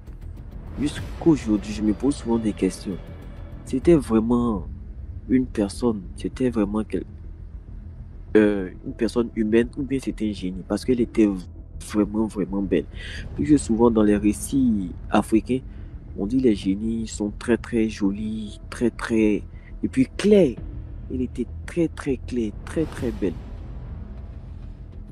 Jusqu'au jour d'aujourd'hui, je me demande, il y a 7 ans en arrière, 7 ans, 8 ans en arrière, et jusqu'aujourd'hui, je me demande toujours si vraiment c'était une vraie personne avec qui j'étais cette nuit-là. Et toi, tu as couché Voilà, avec un revenant? Ah là, je ne sais pas. Jusque-là, je ne sais pas. Non, c'est ça, tu sais, c'est ça. Jusque-là, je ne sais pas. Ça n'a pas eu de problème, ton truc, ça n'a pas... Bon, en réalité, après ça, bon, j'ai pas remarqué de mauvaises choses dans ma vie. J'ai pas remarqué des circonstances bizarres, non. Je n'ai pas remarqué ça.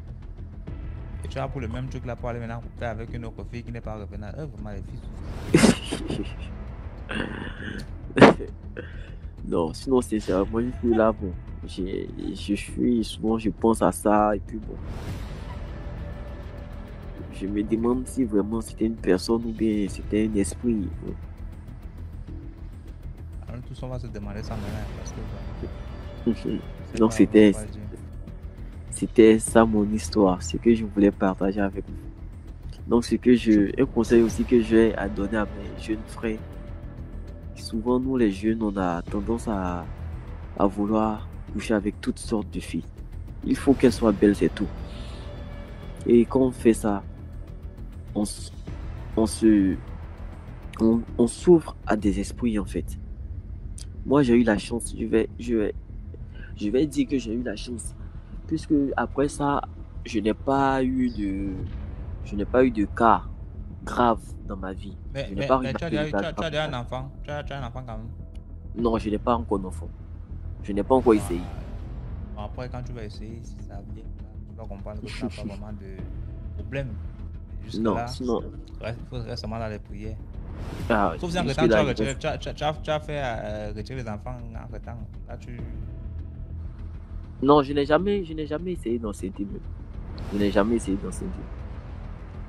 Bon, on va pas dire, ne dis donc pas que rien ne s'est passé tant que ce n'est pas encore arrivé. Dès que ça va arriver, là maintenant on va savoir. Ah ouais. Ah ouais, en tout cas. Sinon on reste quand même dans la prière et tout, voilà, tu oublies la qualité de vie là, ce n'est pas une vie ça. Ce n'est pas cette, en tout cas ce n'est pas une vie, ce n'est pas une vie. Merci beaucoup pour ton histoire. Non. Merci beaucoup à vous. Dorcas, bonsoir. Bonsoir. Bonsoir. Pardon, c'est quoi le suite de couple, pardon, évitez-nous le suite de couple, vous vous moquez de qui? Non, on se moque pas. C'est plutôt moi qui ai une histoire à raconter. Et maintenant, madame, elle a comme quoi elle fait le refrain. Non. Alors, il y a des années en arrière, je peux commencer? Vas-y. Ok, il y a des années en arrière, disons, bon, je menais une vie un peu désordonnée. Hein. J'ai vécu pendant quelques temps au Ghana et nous, on avait l'habitude, bon, de collectionner les filles, tout ça, on se jouait des beaux gosses et tout. Et il y a eu un moment où j'ai rencontré, disons, une Nigériane, voilà, qui est venue, déjà même quand elle est arrivée, le premier jour qu'elle est arrivée, c'était, je veux dire, j'ai été son point de contact, voilà. Elle est arrivée, elle m'a demandé comment ça se passe ici, tout ça, et elle m'a demandé si j'avais un calendrier, qu'elle voulait poser le calendrier dans sa chambre, et je lui ai dit non. Et depuis ce jour-là, on a commencé à sympathiser. Il faut dire qu'elle était assez belle et tout. Et je veux dire, le lendemain déjà, elle était déjà dans ma chambre. Elle m'aidait à cuisiner et tout. Donc on a commencé à discuter en fait plus profondément pour savoir d'où elle vient, sa vie et tout. Et il faut dire que la conversation à un moment est devenue un peu bizarre. Voilà. Pendant qu'on était en train de, je crois que j'étais en train de découper le poulet et tout ça, elle m'a demandé, mais tu viens d'où? J'ai dit, ah mais moi je viens de la Côte d'Ivoire, tout ça, que ma famille est à Abidjan. Puis elle m'a demandé, mais ton village natal et tout. J'ai dit, bon, mon village natal s'appelle Gagnoa, mais je suis jamais vraiment allé et tout. Et elle me dit, que elle vient de Port Harcourt. Port Harcourt, c'est une ville au Nigeria. Et sinon son village, comment? Port Harcourt. Yeah. Et son village est au nord du Nigeria. Et elle me dit que là-bas, au nord du Nigeria, ils ont l'habitude de manger la chair humaine. Que tu peux aller même sur des marchés, des places publiques, et tu peux trouver de la chair humaine comme ça. Joe, j'ai dit en fait, elle a coupé mon cœur quand elle a commencé à me dire ça. J'ai dit, mais attends, qu'est-ce qui se passe là? On est en train de découper des morceaux de poulet ici. On causait tranquillement et là tu me parles de chair humaine. Mais bon, je me suis dit, bon, peut-être que c'est juste une information comme ça qu'elle me donnait sur son village. Et tout, puis la discussion a continué. Et au fur et à mesure, il faut dire que je me suis un peu entiché de la fille en question, au point où je voulais vraiment faire du sérieux avec elle, mais les amis qu'on avait en commun, parce que c'était une résidence, et il y avait plusieurs chambres et tout, il y avait des francophones, il y avait des anglophones et tout ça. Et les amis qu'on avait en commun, il y avait beaucoup de Nigériens et tout, ils m'ont dit que la fille là, ils viennent de la même région. Donc de faire attention parce qu'elle n'est pas sérieuse. J'ai dit bon, moi par contre elle me montrait un visage qui était très sérieux, calme et tout, mais quand elle était avec eux, apparemment il y a un autre visage qu'elle montrait. Et j'avais même mon roommate, c'était un de mes amis d'enfance et tout. Un jour il est venu me dire Joe, la fille là, elle s'appelle Millicent. Il dit la fille là, elle n'a pas l'air très sérieuse. Que peut-être qu'elle te fait les yeux doux, mais elle a le même comportement avec moi aussi. Fais attention. Ça dit, tu vas te débarrasser d'elle, quoi. Comme on dit, bon, couche avec elle rapidement, puis tu vas passer à autre chose. J'ai dit, mais moi, je veux faire du sérieux avec elle et tout. Mais tout le monde était unanime pour me dire, elle n'est pas sérieuse. Tu vas coucher avec elle, puis tu vas passer à autre chose. J'ai dit, bon, ok. Et un jour, on avait l'habitude d'organiser chaque vendredi comment on appelle ça? Des soirées. Voilà, à la résidence. On achetait un peu de l'alcool et tout ça. Et ce jour-là, je me suis dit, bon, aujourd'hui, vous savez, avant, on m'appelait 50 au Ghana. Parce que j'étais... Ouais, le 50 j'étais très musclé et tout ça. Donc, On me dit, yo, 50, c'est comment que, aujourd'hui, là, c'est aujourd'hui, j'ai dit, ouais. C'est-à-dire, en fait, j'avais dit aux gars, à tous les gars de ce jour-là que, en fait, ça allait se passer entre elle et moi aujourd'hui. Que ça a trop duré, là. Ça va se passer. Donc, on a bu, on fumait, tout ça, machin.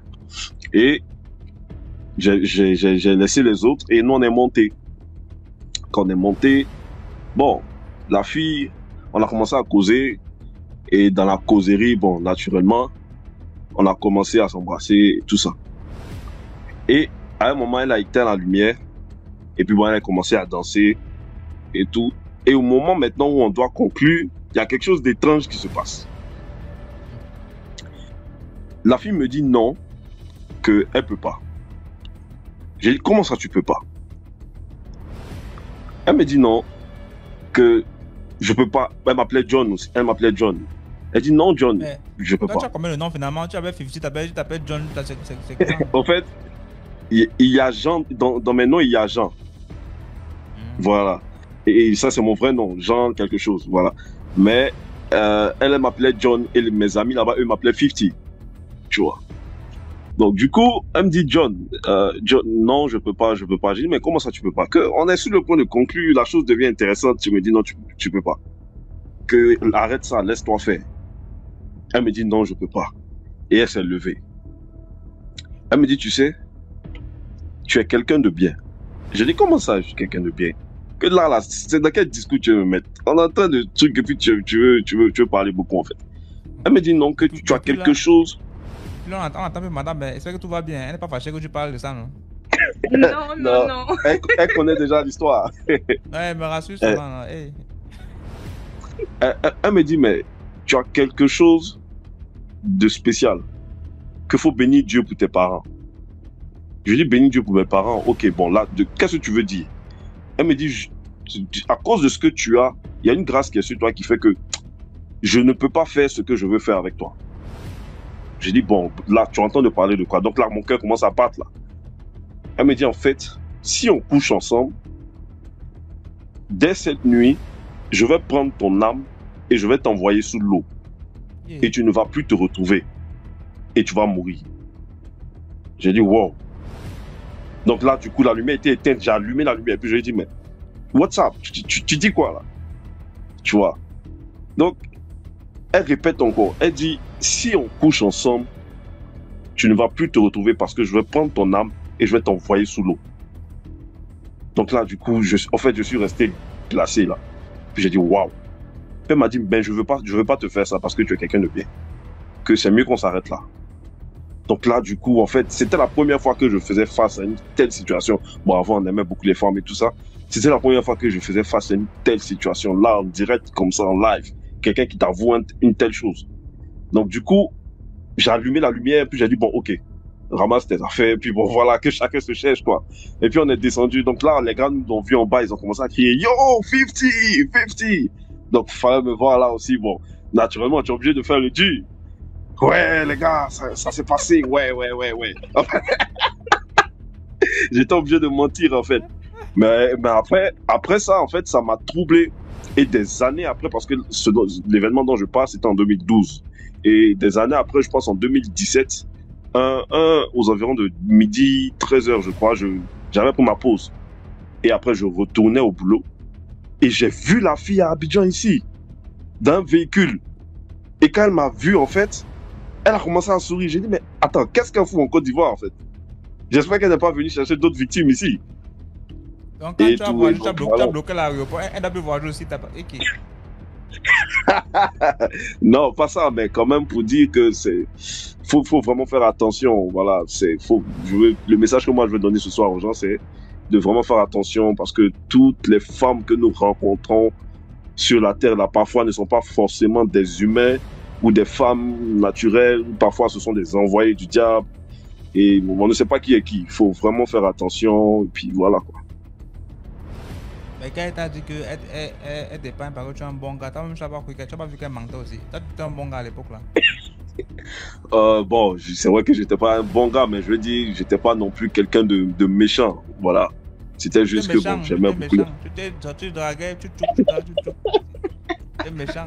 Tu méritais même de die, vrai. Mais sauf que, en fait, c'est même pas pour toi qu'on t'a sauvé, c'est à cause de ta copine que tu as menacé qu'on t'a sauvé. Elle dit que, en fait, Dieu a dit que, en fait, il va t'épargner pour l'autre, ceci, tu vois un peu. Ouais, Dieu a eu compassion de moi. Je te taquine seulement. Merci beaucoup pour l'histoire, 50. Ok. Madame, salut, comment ça va? Salut, ça va bien. C'est votre compte à vous deux ou bien c'est comment? Oui. Parce que voir la photo de sa tête est là, ta tête est là, elle dit qu'il ne bouge même pas un peu là où il est passé là. Mais non, sinon c'est bien, c'est bien. Quand l'amour est là, c'est bien. Il y a combien de jeunes d'entre nous là qui peuvent faire la clarté, qui s'affichent avec la copine comme ça là, photo là, non, c'est bien, c'est bien. Vous êtes déjà marié légalement ou bien c'est encore en cours? Oui, on est marié légalement. Ah, félicitations. Combien d'enfants? Merci beaucoup. Pas encore. On prie vraiment que vous ayez beaucoup d'enfants, plein d'enfants là pour venir vous raconter des histoires aussi beaucoup comme ça là. Merci beaucoup pour Amen. Ok. Hey, avant de continuer, si tu n'as pas encore liké la vidéo, like d'abord la vidéo avant de continuer. Hey, c'est comment? Comment on est nombreux comme ça et puis on like, on voit les vues, on fait 4000 vues avec seulement 500 likes. Allô? Allô, oui, je te reçois. Ah, ok. Donc, je vous disais, désolé, c'est le réseau qui balance un peu ici. Tu as les écouteurs? Non, non, j'ai pas les écouteurs. J'ai enlevé les écouteurs. D'accord. Donc, je disais, j'aimais tellement beaucoup sortir la nuit. J'aimais tellement beaucoup sortir la nuit avec mes amis, truc. Mais quand on finissait, il y a un taximan. On avait son numéro, on l'appelait à chaque fois. C'est lui qui venait nous chercher, tout ça, pour aller nous déposer à la maison. Et un jour, nous, on ne savait pas que le monsieur il était décédé. On a appelé le monsieur. Attends. Quel monsieur le chauffeur? Oui, le chauffeur. Il s'appelait Babu. En son temps, ceux qui sont à Daloa, ils peuvent reconnaître le monsieur. Donc, c'est l'histoire d'un chauffeur qui était décédé qui vous conduisait tout le temps? Oui. Ok. Oui. Oui, c'est ça. Il était décédé. Nous, on ne savait pas. Et on l'a appelé aux environs de 3 h du matin. Il est venu nous chercher pour aller nous déposer. Et le lendemain, quand on a croisé certains de nos amis, on a parlé de la sortie, tout. Et elles nous ont demandé, mais qui allez-vous déposer, tout, parce qu'après, on ne vous a plus vu, tout ça. On a dit, mais on a appelé le Babu, c'est lui qui est venu nous chercher pour aller nous déposer. Elles disent, quoi? Quel Babu? Babu est décédé, ça fait 2 jours. Comment Babu va venir vous chercher pour aller vous déposer à la maison? Donc, ma camarade avec qui j'étais, elle a dit, non, c'est pas possible. C'est Babu qui est venu nous chercher. On l'a même appelé, voici le numéro, on a appelé. Et quand on a appelé le numéro, ça ne passait pas. Elles ont dit, vous avez vu, c'est parce qu'il est décédé qu'il n'a pas décroché. Quelques instants après, le même numéro rappelle.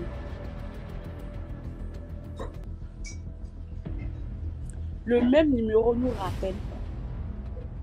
Et ma copine a dit, on voulait parler à Babu. Il a dit, oui, que c'est moi. Et on a raccroché le téléphone. Le numéro nécessaire d'appeler. Le numéro appelé plusieurs fois. Donc, comme nous, on avait peur, on a donné à un de nos vieux pères, c'est lui qui a décroché, il a dit, mais toi, on dit que tu es décédé. Comment toi, tu peux appeler encore ce numéro pour effrayer les filles là? Il dit, lui n'est pas décédé. Il dit, lui n'est pas décédé. Que si vous pensez que moi je suis mort, je suis dans tel coin, venez, vous allez venir me croiser, que je suis là, je ne suis pas mort, que les gens mentent. Donc nous on a commencé à avoir peur. Et il y avait son bon petit, c'est comme son fils. On a appelé le jeune. Puisque dans le milieu, tout le monde le connaissait à Daloa. Tout le monde connaissait Babu. Donc on a appelé son bon petit, on a demandé, mais il paraît que Babu est décédé, tout ça. J'ai dit, oui, Babu est décédé, ça fait 2 jours. On l'a même enterré puisque c'était un vieux père, c'était un musulman. Quand ça fait 2 jours, il est décédé, on l'a déjà enterré, tout ça. Mais non, on était dans la confusion maintenant. Donc c'est comme ça. Il y a un de mes amis qui a dit tout ça là c'est long, on n'a qu'à appeler Babu. Comme c'est notre Dieu père, on l'aime bien, on va voir si c'est vraiment la vérité.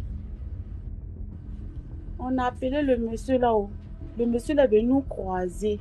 Je me rappelle très bien, c'était devant une boulangerie, il est venu nous croiser devant une boulangerie là. Il dit que c'est lui. Lui n'est pas mort. On a même parlé avec lui. On a rigolé. Il a pris son taxi, il est parti. Le soir, on est sorti. On a croisé une de ses filles aussi. Elle nous a dit que vraiment, votre papa, il ne va plus venir vous chercher parce qu'il est décédé, tout ça. Que moi, il devait venir ici pour vous dire. Mais à cause des funérailles, tout ça là.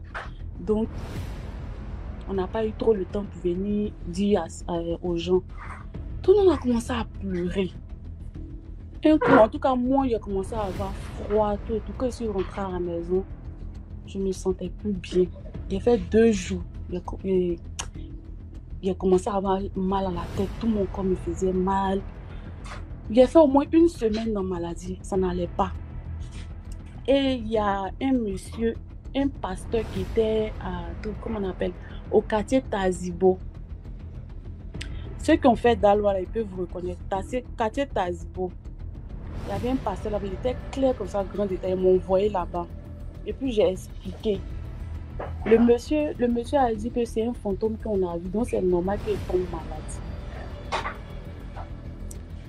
Vraiment, il a tellement duré dans la vie. Il a fait 1 mois. Il était malade, ça n'allait même pas. Même ma CP aussi était malade.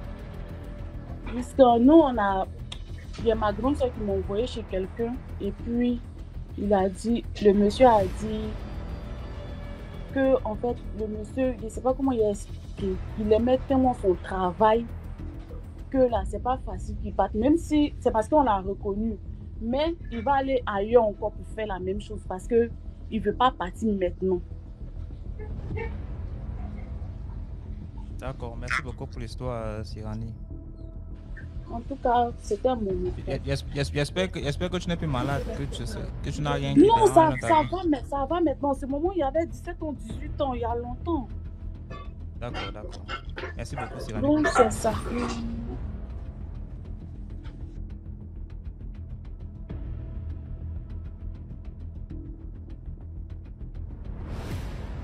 Comment bruit de marmite casserole par assiette là d'ailleurs. Bonsoir, Frine. Allô, bonsoir. J'espère que tu vas bien. Oui, après je vais prendre l'homme de l'ombre. Je vais bien, j'espère que vous aussi. Alors, je vous suis, ça fait un certain moment et à chaque fois j'ai envie d'appeler, j'arrive pas, je sais pas pourquoi. Aujourd'hui, je me suis lancée. Mon histoire est très courte, alors je vais vous raconter l'histoire de mon premier petit ami qui m'a marabouté. Alors, je venais d'avoir le bac et je débarque à Abidjan. Donc, il était question pour moi de faire une université privée. Et donc, je fais la rencontre d'un jeune nordiste. Je souligne que je suis ivoiro-camerounaise, mais je réside en Côte d'Ivoire. Et donc, je fais la connaissance d'un nordiste. Et on commence par une amitié, et puis au fur et à mesure, bon, de base, c'est pas mon genre du tout. Mais donc, il était très intéressant, très, très ouvert d'esprit et très intelligent. Et moi, j'aime les personnes intelligentes. Du coup, on se lie d'amitié. C'est quoi ton genre de base? Les hommes intelligents. Et puis bon, mais lui, bon, il était intelligent, mais il n'était pas beau. Bon, bref, il n'était pas moche non plus, mais c'était pas mon genre. Donc, on commence par être amis. Et puis, au fil du temps, je me rends compte que c'est quelqu'un qui est très intelligent et très intéressant. Et donc, je me réveille un matin, je suis étonnée parce que moi-même, je suis amoureuse. Et donc, je commence la relation, mais c'était une relation très toxique parce que le gars, il était violent dans le sens propre du terme. Mais j'arrivais pas à me passer de lui, quoi. Je fuyais. Je me suis même mise mes parents à dos pour lui. J'ai quitté la maison. Je suis allée vivre avec ses parents. Bref, et j'étais très jeune à l'époque. Jusqu'à ce qu'un jour, au cours d'une conversation, il me sorte devant son ami. Il me sort. Parce qu'il avait tendance à m'appeler Eto. Donc il me dit, mais Eto, est-ce que tu sais que moi je t'ai marabouté? Et puis j'ai éclaté de rire. Et donc il dit à son ami, c'est-à-dire mon marabout là, il a tellement bien travaillé que je lui avoue même l'avoir marabouté, mais la meuf ne croit pas. J'ai dit non, toi tu ne peux pas me marabouter. Et il dit si, je t'ai marabouté. Et que mon marabout m'a dit non, que quand tu auras ta licence, tu vas me quitter. Mais je ne croyais pas. Et je me souviens qu'à chaque fois qu'il venait voir sa soeur, parce que finalement j'avais quitté la maison pour vivre avec sa soeur, j'étais tellement amoureuse, il me faisait l'appeler une pierre noire. Je ne sais pas d'où la pierre la venait. Il me disait non, au fait, au départ, il appelait ça devant moi trois fois et il marmonnait des mots. Moi, je ne comprenais pas. Donc, moi, je suis curieuse de nature. Donc, je lui demande, mais ça, c'est quoi? Il dit, tu veux l'appeler? Je dis oui. Et quand je finis l'appeler, il me donnait des mots, je ne sais même plus, et que je marmonnais aussi. Donc, du coup, j'étais de plus en plus éperdument amoureuse de lui. Je ne comprenais pas. Je ne voulais plus parler à ma maman. Je ne voulais plus parler à mes soeurs, mon papa, tout le monde. Je détestais tout le monde, mon entourage, toute ma vie là. C'était lui. Et donc, un jour, je décide de me mettre en prière. Je dis, bon, moi, je comprends pas cette histoire. Je ne sais pas ce qui m'arrive. Seigneur, aide-moi, éclaire-moi et tout ça. Et je dis, Seigneur, si c'est vraiment l'homme de ma vie, essaie de doubler ce que je ressens pour lui. Mais si c'est pas l'homme de ma vie, et si c'est pas l'homme de ma vie, essaie d'enlever tout ce que je ressens pour lui, quoi. Faudrait que je me réveille le matin et que je ne ressens plus rien. Et après l'obtention de ma licence, je me réveille un matin, et puis j'avais la nausée. Je pars dans la douche, je vomis. Et à l'instant où je vomis, c'est comme si le gars, j'avais commencé à le haïr sur le coup. Donc je prends mon téléphone, je l'appelle et je lui dis au téléphone, c'est fini, je ramasse les bagages et je rentre chez moi. Le gars, il ne croyait pas. Donc il a commencé à déléguer les gens, sa famille, sa soeur, tout le monde est venu chez moi à la maison, ma maman les a chassés. Et c'est plus tard que sa sœur est venue me dire, effectivement, en fait, son frère, c'est quelqu'un qui manque cruellement de confiance. Et quand il est tombé sur moi, il ne pouvait pas imaginer pouvoir sortir avec une fille comme moi. Bon, en même temps, j'étais très jeune. Je ne suis pas Miss Monde, mais moi, je ne sais pas pourquoi il disait ça. Et donc, il a consulté, effectivement, il m'avait marabouté et tout. Et son marabout lui a dit, quand j'allais avoir ma licence, j'allais le quitter. Et c'est tombé pile poil au moment où j'ai eu ma licence et je l'ai quitté. Donc, c'est juste pour vous raconter ça, pour vous dire de faire très attention. Quand vous êtes dans une relation, vous êtes tout de suite trop emballé, vous comprenez pas ce qui se passe, vous tombez pas de... Faites très attention parce que parfois, c'est pas simple. Et c'est valable pour l'homme comme la femme. C'était ma petite histoire. Donc, bisous et bonne soirée. Au revoir. Je descends dans les commentaires. Merci beaucoup, Fouine, pour ton histoire. Je comprends beaucoup de choses maintenant. On m'a marabouté, vrai. T'es dit arrêté. On m'a marabouté aussi. Asia, est-ce que je peux descendre? Je sais pas. Ok, c'est là. Oui, attends, je vais te... Ok. On m'a marabouté. Elle aime dans les commentaires là. Elle m'a marabouté. L'homme de l'homme, je vais te prendre. Mais il y a une là qui a été là vraiment depuis. Je vais la voir la prendre avant de te prendre l'homme de l'homme. J'espère que toi tu es de la famille. Est-ce que tu es encore. Moi, on est ensemble tous les jours. Inbox, outbox, live, hors de live, on est toujours ensemble. Mon frère, bonsoir tout le monde.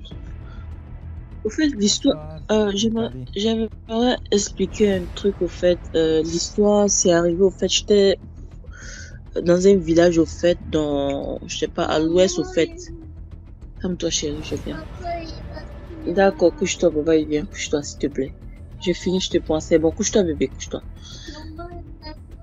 Donc, je disais comme ça, j'étais dans un village. C'est bon, bébé, tiens. Non, mais essaie un peu de voir ce qu'il veut d'abord avant de venir. Tiens, c'est bon. Donc, je disais au fait que j'étais dans un village, au fait, au l'ouest de... Bon, je remonte, excusez-moi, je remonte, franchement. Ouais, c'est mieux. C'est mieux de... L'enfant comme ça, là, il faut faire comme ça, l'enfant réveille les facultés spirituelles, là, nous attaque, là. Parce que on empêche ça, mais non. Hey. Bonsoir, l'homme de l'ombre. Oui, DMG, comment ça va? Ça va très bien, et toi? Ça va, je vais très bien. J'espère que la journée a été pour tout le monde. Oui, ça se voit, et tout va bien ici, là. Il y a beaucoup de tes abonnés qui m'écrivent, qui m'encouragent, qui me disent qu'ils admirent mes histoires, qui me motivent. Hein. Je vois souvent, même quand tu passes sur YouTube, tu vas voir ça, tu vas voir partout sur YouTube, les gars qui donnent la force, c'est bien, c'est important. Bon, j'ai eu que la chance une fois de voir sur même TikTok ce que tu as publié. Mais pour YouTube, j'ai pas eu le temps, vu que je suis pas trop connecté tout le temps la journée là. Si tu passes sur YouTube, toutes les vidéos où tu as intervenu, tu vas voir l'homme de l'âme, tout ça et tout. Bonsoir. Tu vas bien, Tu vas bien? Oui, ça va. D'accord. En fait, j'ai une petite histoire. Ça s'est passé dans mon village. C'est le petit frère d'une camarade de classe. En fait, moi j'étais déjà à Yaoundé et j'étais amie avec les deux sœurs en fait. Un jour, je vois sur le statut de ma camarade où elle met que son cousin est décédé. En fait, il a fait un accident et puis il est décédé. Mais je lui demande, mais qu'est-ce qui s'est passé? Je connais, c'est pas ton cousin ici. Elle me dit que oui, c'est mon cousin. Il a fait l'accident là tout à l'heure, il est décédé. Il dit, ouais, je compatis. Et puis, ma grande sœur me dit donc, parce que ma grande sœur est au village avec eux là-bas. Elle est voisine en fait. Ma grande sœur me dit que, mais est-ce que tu sais même que le petit frère de ta camarade qu'on vient d'enterrer là, il nuit aux gens ici là. Personne n'ose passer devant chez eux à 17h. En fait, c'est que au village là-bas, ils ont développé une petite secte et tout. Lui maintenant, le petit garçon, il est aussi allé, apparemment on l'a trompé, je ne sais pas trop, on l'a trompé, on l'a mis dans la secte. Il n'a pas donc peut-être respecté sa condition, c'est où il a fait l'accident et puis il est mort. Et lui, le papa du garçon, lui ne savait pas que... donc lui se disait qu'on a tué son fils en fait. Il ne savait pas que c'était la secte. C'est où maintenant, avant d'enterrer, parce que chez eux là-bas, ils sont un peu quand même rigoureux. Avant d'enterrer maintenant, le papa a travaillé sur son fils. Du genre que, comme on a tué mon fils, lui il va sortir et puis il va se venger. Ils ont fini d'enterrer maintenant, ils ont fini d'enterrer. En fait, le deuil est passé. 2 jours après, en fait, après que les gens soient rentrés chez eux, et ils sont restés maintenant en famille, les enfants et puis le papa. Parce que la maman, en fait, elle est malade mentale. C'est où maintenant, et ils sortent, chacun sort et puis on ferme la porte. Les enfants sont partis à l'école, le papa est parti au champ. Le petit frère de celui qui est décédé rentre de l'école, il ouvre la porte, il trouve son frère dedans et il fuit, il sort. Mais il attend ses frères là dehors, et puis il dit, je viens de voir telle personne. On dit, qu'à tête là-bas, qu'est-ce que tu racontes? Ils sont ancrés. Parce qu'on ne croyait pas petit, on se disait que non, peut-être comme celui-là vient de mourir, son frère vient de mourir, son frère, en fait, son frère lui manque et tout. Après maintenant, quand ils sont en train de dormir, ils entendent, même le papa, quand le papa est rentré, on a dit que, le petit a dit que j'ai vu telle personne. Il dit que non, c'est faux. Peut-être que tu délies. Quand le soir, tout le monde se couche, tout le monde dort.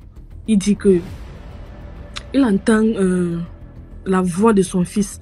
Tout le monde entend la voix de celui qui est décédé. Et il se lève maintenant, il demande que, mais qu'est-ce qui se passe même? Il laisse passer la première fois. La deuxième fois encore, le papa ancre et tout le monde, les enfants sont partis à l'école, lui il est parti au champ. Après il est rentré, en fait il est rentré avant les enfants. Il ancre, il voit celui qui est décédé dedans. Ah, il reste dedans avec l'enfant. Il demande que c'est quoi. Il regarde, il pose la question au garçon, qu'est-ce qui se passe? Il ne parle pas. Il est sorti. Il est parti avec lui, il a demandé aux autres enfants de ne pas rentrer. Il repart maintenant chez le monsieur qui a travaillé sur l'enfant. Il demande que, mais qu'est-ce qui ne va pas? J'ai vu mon fils à la maison aujourd'hui. C'est où le monsieur cherche maintenant. Le monsieur lui dit qu'en fait, le petit, on l'a pas tué. C'est pas que peut-être c'est la famille qui l'a tué ou peut-être qu'un voisin. C'est que le petit, en fait, on l'a amené quelque part et puis ça n'a pas marché. C'est alors comme ça que le petit est décédé. C'est où l'entourage là, les mamans qui vivent avec les enfants, ils sont partis d'abord pendant un moment. après, le monsieur est venu retravailler encore sur la tombe avant que ça s'est calmé. En fait, c'était mon histoire de ce soir. Merci beaucoup, Delight, pour l'histoire.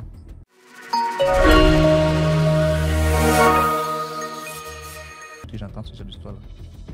Bon, maintenant on va prendre l'histoire, celle qui nous a fait attendre longtemps, Ami Wata. Est-ce que vous m'entendez? Très bien, maman. Qu'est-ce que tu veux comme ça? Je viens de rentrer à la maison. Désolée pour le retard, il est que 20h ici. Quand tu parles d'ici, tu parles d'où? Dans l'eau ou bien ici, là, dans notre pays? Non, ici au Brésil. Non, il faut que je me rassure, non? C'est comme ça, moi, je dois me rassurer. Hein. Il n'y a pas de problème. Ici au Brésil. Ok. Donc, comme promis, d'abord pour commencer, il faut que j'explique quelque chose. C'est-à-dire que l'esprit de sirène, là, il y a deux sortes. Il y a l'esprit de sirène que les gens vont acheter chez les fétiches, chez les vaudouisants. Et il y a l'esprit de sirène que tu nais avec. Donc, moi, je suis née avec. C'est pas qu'on est parti demander chez un vaudouisant. D'abord, dans la famille de ma mère et dans la famille de mon père, il n'y a pas des entités de sirènes. Donc, vous comprenez, non? Donc, moi, je suis née avec. Donc, quand moi, j'étais petite, disons adolescente comme ça, à l'époque, je sortais avec un Togolais. Donc, c'est lui, à l'époque, quand ton copain comment on appelle? T'invite à la plage, t'amène à la plage, là, c'est romantique, comme ça. Donc, ça a été mon premier contact avec l'eau. Quand on est allé dans un village, bon, c'est comme un village, mais c'est une ville aussi du Bénin qu'on appelle Grand Popo. Donc, on était allé là-bas en amoureux et c'est là que moi, j'ai eu mon premier contact avec la mer. Ce jour-là, comment on appelle? On était loin, très très loin du bord de l'eau, mais l'eau, il s'est mouvementé jusqu'à ce qu'il ne vienne toucher mes pieds. Donc, ce jour-là, j'ai commencé par avoir peur. Il faut savoir que moi, j'ai très peur de l'eau.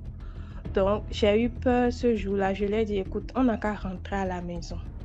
Le jour-là, il m'avait offert un collier. Donc, en partant, le collier là est tombé. Et je lui ai dit, attends, je ne vais pas chercher le collier. Quand moi, je pars chercher le collier, je me suis paralysée là. Je ne bougeais plus. Donc, j'ai fait quelque chose de 20 minutes comme ça, je ne revenais pas. Donc, c'est lui qui est revenu. Il est venu, il m'a touché, il a appelé mon nom, il m'a touché comme ça. Il me dit, qu'est-ce que tu as? J'étais paralysée. En fait, quand l'eau a touché mon pied, il faut savoir que l'élément qui domine le plus dans mon esprit, c'est l'eau. Donc, c'est là que mon premier contact, ça a réveillé l'esprit de sirène qui est en moi. Donc, c'est à partir de ce jour-là que j'ai compris qu'il y avait quelque chose dans ma vie. Mais ça ne me faisait pas du mal à l'époque. Donc, après ça, les années se sont passées et je suis allée à l'internat. À l'internat, il y avait plusieurs filles qui avaient l'esprit de sirène. Et je voulais aussi mettre un accent pour dire que ce n'est pas seulement les filles brunes qui ont l'esprit de sirène. Merci pour le cadeau, c'est mon chéri. Je vous disais que, en fait, l'esprit de sirène... C'est ton chéri là-bas? Oui, c'est lui qui me donne le cœur. Donc, les filles... Vous faites le romantisme de Papa Wata, Mami Wata sur mon live, c'est bien. C'est bien. Donc, continuons l'histoire. Il y a des filles qui ont de teint sombre aussi, qui ont l'esprit de sirène. Donc, il ne faut pas seulement pointer du doigt les filles de teint brune. Donc, quand moi, je suis arrivée à l'internat, là, c'était comme si j'avais retrouvé le club des sirènes, quelque chose comme ça, parce que c'est maintenant que l'esprit en moi s'est réveillé même. Je faisais des crises. Je pouvais tomber, on pouvait être en train de parler ici maintenant et je m'évanouis, je tombe. et mon esprit part dans l'eau. Quand moi je suis sur terre ici et je suis paralysée, bon pas paralysée, mais je ne parle pas, je n'ouvre pas les yeux, je suis paralysée, on peut dire paralysée. Il faut savoir que mon esprit est dans l'eau. Mon esprit est parti dans l'eau. Donc, un de ces jours, j'étais rentrée à la maison pendant les congés et c'est comme ça. Mais ma famille n'était même pas au courant de ça. C'était à l'internat que je faisais les crises. Donc, c'était un week-end, j'étais rentrée à la maison et j'ai eu de crises. Le jour-là, j'ai passé toute la journée et comme ça, sans parler, sans ouvrir les yeux, sans bouger. Donc, c'est ce jour-là que je me suis retrouvée dans l'eau. En fait, je me suis retrouvée au bord de l'eau ce jour-là. Ce n'était pas dans l'eau, c'était au bord de l'eau. Quand je suis arrivée au bord de l'eau, là, il y avait déjà un homme qui m'attendait là. Et quand moi je suis arrivée, c'est lui qui m'a reçue. C'était un homme. En fait, c'était pas un homme, un humain, mais c'était un esprit sirène, mais avec la forme d'un être humain. Et un homme de teint brun aussi.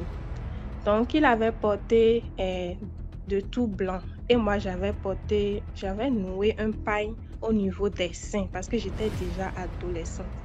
Donc, c'est comme ça qu'il m'a passé quelque chose au cou, un collier au cou. Et moi aussi, je lui ai passé un collier au cou. Et il m'a remis un panier rempli de coris. Donc, il me disait qu'à partir d'aujourd'hui, là, que ces coris-là représentaient la richesse dans ma vie, que je n'allais jamais avoir besoin d'argent, peu importe si je ne travaille pas, peu importe si j'ai des nécessités, quelqu'un peut me donner de l'argent, mais que je ne vais jamais manquer d'argent dans ma vie. Et moi, j'ai eu peur parce que même en étant en esprit dans l'eau, j'ai conscience de tout ce qui se passe. Parce que quand je reviens sur terre, je reviens en moi-même. C'est vrai que mon corps est fatigué, je prends des jours pour me récupérer, mais je me souviens de tout ce qui s'est passé. Donc le jour-là, quand il m'a remis le panier, là, c'était un panier troué comme ça, avec les colis, des coris blancs dedans. Moi, je lui ai dit, ok, on se parle. Je lui ai dit, écoute, maintenant, ce panier que tu m'as remis, ça, j'irai sur la terre avec le panier là. Je ne veux pas faire du mal aux gens, je ne veux pas faire des sacrifices, je ne veux pas du sang sur quoi que ce soit. Il me dit non, que ça, ce n'est pas pour demander des sacrifices, ce n'est pas pour demander rien. Donc, moi, je suis partie avec. Quand moi je suis partie avec, je suis sortie dans l'eau là, le panier de coris là a disparu. Dans ce monde de la terre là, nulle part il n'y a pas le panier de coris. Mais qu'est-ce qui se passe souvent? Quand on a eu le mariage là dans l'eau, tous les jours là, mon mari sirène là, il apparaît. Si je suis dans la chambre moi seule là, il apparaît. Si je suis dans la rue, moi seule, s'il n'y a pas quelqu'un d'autre à côté, là, il apparaît et je le vois. Donc, ça a été un problème dans ma vie parce que j'ai passé 2 ans comme ça de crise. J'avais un petit ami à l'époque, même quand j'allais chez mon petit ami, j'avais des crises. Lui et sa maman, elle fait des choses de vaudou là, des traditions. C'est une prêtresse, donc ça ne l'a jamais dérangé parce que sa maman m'avait fait une consultation. Sa maman me disait que tu as l'esprit de sirène dans ta vie. Pourquoi est-ce que tu ne prends pas ça comme un culte comme on le fait au Bénin? Et moi, je lui ai dit, écoute, moi, sincèrement, c'est pas quelque chose que j'aimerais pratiquer en tant que culture parce que, par exemple, quand moi je vais dans la mer, les esprits ne m'ont jamais demandé de faire de culte ou bien de quelque chose. Ce n'est pas à moi d'être leur esclave. Si moi j'ai besoin de quelque chose, c'est à moi de leur demander, écoutez, je veux telle chose. Et non le contraire, que moi je serais en train de vénérer un esprit. Je ne sais pas si c'est différent quand les vaudouisants, l'esprit de sirène des vaudouisants à quoi eux, ils vouent les cultes, ils tuent les coqs et tout ça, et l'esprit de sirène qui est en moi, parce que moi, je n'ai jamais pratiqué ça. Donc, souvent, quand je dis que je ne pratique pas, je vois les gens font des commentaires. Oui, je n'ai jamais pratiqué ça. C'est quelque chose qui est naturel en moi. En revenant sur mon mari, donc, attends. Tu sais que moi, il faut parler fort, hein. On a compris ce que tu as dit. Il ne faut pas faire que tu fais là, les blablabla. Après, c'est quand il disparaît, c'est dans la... Non, c'est bon. Ah, c'est non, bon. okay. Ah ouais, c'est ça, donc, comme je le disais, j'ai passé 2 ans comme ça avec ce petit ami-là. Mais après, j'ai commencé par avoir des problèmes. Parce que, comme je faisais des crises, et quand je fais des crises, je me transforme. Mes ongles deviennent extrêmement blancs, ça change de couleur, et mes cheveux poussent. J'avais déjà beaucoup de cheveux, mais mes cheveux poussent encore plus et mon teint, ça devient plus blanc. Mes yeux aussi, je deviens très attirante. En fait, c'est une beauté de sirène qui apparaît. Donc, c'est différent de la beauté naturelle que nous avons. Et malgré que quand ça m'arrive comme ça, ma maman voit ça déjà et dit, toi là, tu commences déjà pas à changer ou bien il faut me raser les cheveux. Donc, ma maman me demande de raser les cheveux, de couper les ongles, de ne pas porter les perles et aussi de ne pas porter des tenues rouges. Parce que ça comment dit-on, ça fait que l'esprit est encore plus concentré dans ma vie. Non? Et malgré que beaucoup d'hommes me traitent comme ça, il faut savoir que mon mari sirène là, il m'empêchait souvent d'être en couple ou bien de me marier avec quelqu'un parce que ces gens d'esprit là sont hyper jaloux. Et il faut savoir que ces esprits de sirène là aussi là, c'est ça qu'on appelle l'esprit de dragon. Je ne sais pas si quelqu'un dans les commentaires savent ce qu'on appelle l'esprit de dragon là. Je peux expliquer ça par le dragon des Asiatiques. Les Asiatiques là, ils ont un dieu qui est dragon. Je ne sais pas comment expliquer ça. C'est toujours l'esprit de sirène. Donc, voilà un peu ce que je peux dire. Et après, souvent quand les petites amies que je trouve ici sur Terre là m'aiment beaucoup, l'esprit de sirène là, ça fait que on n'arrive pas à s'entendre. Il y a souvent des bagarres entre nous. Et ça fait que des fois, il y a une année là, je suis restée 2 ans sans qu'un homme me parle même. Parce que l'esprit de sirène là, mon mari là, il m'empêche souvent d'être avec d'autres hommes. Donc, je peux aussi profiter pour dire aux filles que quand vous allez dire que je veux avoir esprit de sirène pour avoir de l'argent, tout ça là, il faut savoir que c'est très très dangereux. Il faut savoir que des fois là, ça peut même vous empêcher d'avoir d'enfants, de vous marier. Ça, c'est les esprits de sirène que vous allez acheter ça. Parce que moi-même là, qui a ça naturellement là, j'utilise des protections, des plantes. Quand je dis protection là, c'est pas dit que je pas faire des maraboutages ou bien des fétichismes, non. Moi, j'utilise que des plantes. Parce que si je commence par faire des sacrifices de sang là, ça va attirer des esprits maléfiques. Donc, il faut savoir qu'il y a des esprits qui ne sont pas bons et il y a les mauvais esprits et les bons esprits. Les bons esprits là, ils ne vont jamais demander des sacrifices de sang. Donc, c'est ça. Et je vois aussi... Donc, tu dis que les gars ont souvent peur de t'approcher. Hein? Oui. Moi, il devait t'approcher seulement... Moi, il devait t'approcher seulement que ma foi n'est pas aussi grande. Sinon, si ma foi était grande, il t'approchait. C'est ma foi, le problème. Parce que je veux t'approcher, mais ma foi ne peut pas... Tu comprends? En tout cas, il faut faire très attention parce que l'esprit de sirène là, c'est vrai que quand moi je suis quelque part, par exemple, je pars dans une boutique là, ça commence pas à affluer de clients. Quand je vendais pour ma mère, elle vendait beaucoup, ça attire beaucoup de clientèle, ça attire de la chance, de l'argent, tout ça, mais À partir du moment que tu commences par faire des sacrifices de sang, il faut savoir que tu as attiré la sorcellerie même sur toi. Parce que il faut savoir que les esprits de sirènes maléfiques que les gens vont acheter là, ils font des pactes et des alliances avec les sorciers. C'est pour vous expliquer que la sorcellerie là, c'est différent de l'esprit de sirène. Donc, faut pas mélanger les choses. Et vous qui traitez les gens mal souvent, par exemple, tu trouves une femme et par exemple, tu ne sais pas si l'esprit qui habite la personne, tu la provoques, tu fais des choses là. Si une sirène se fâche contre toi là, c'est très grave. Parce que je me rappelle, j'étais tombée enceinte en classe de terminale. Et pourtant, j'allais toujours au cours. Et il y avait un de mes camarades là qui m'insultait souvent pour me dire que ah, toi tu es enceinte, les femmes enceintes là, c'est fait pour rester à la maison. Et moi, je lui ai dit, écoute, tu parles de moi ou bien tu parles de qui?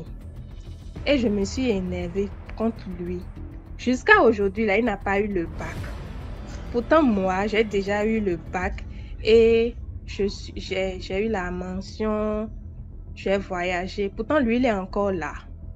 Et il y a plein d'exemples. Il y a plein d'exemples comme ça. Il faut que je me calme pour ne pas raconter beaucoup de choses ici. Est-ce que vous avez des questions? Voilà. Donc, dans les commentaires, je vais lire les questions. Posez vos questions en commentaire, ceux qui ont des questions. On va exclusivement lire certaines questions pour Mami Wata qui... Donc, je vais lire les questions. On attend les questions. Tu es en couple. Elle a dit qu'elle est en couple depuis le dernier live.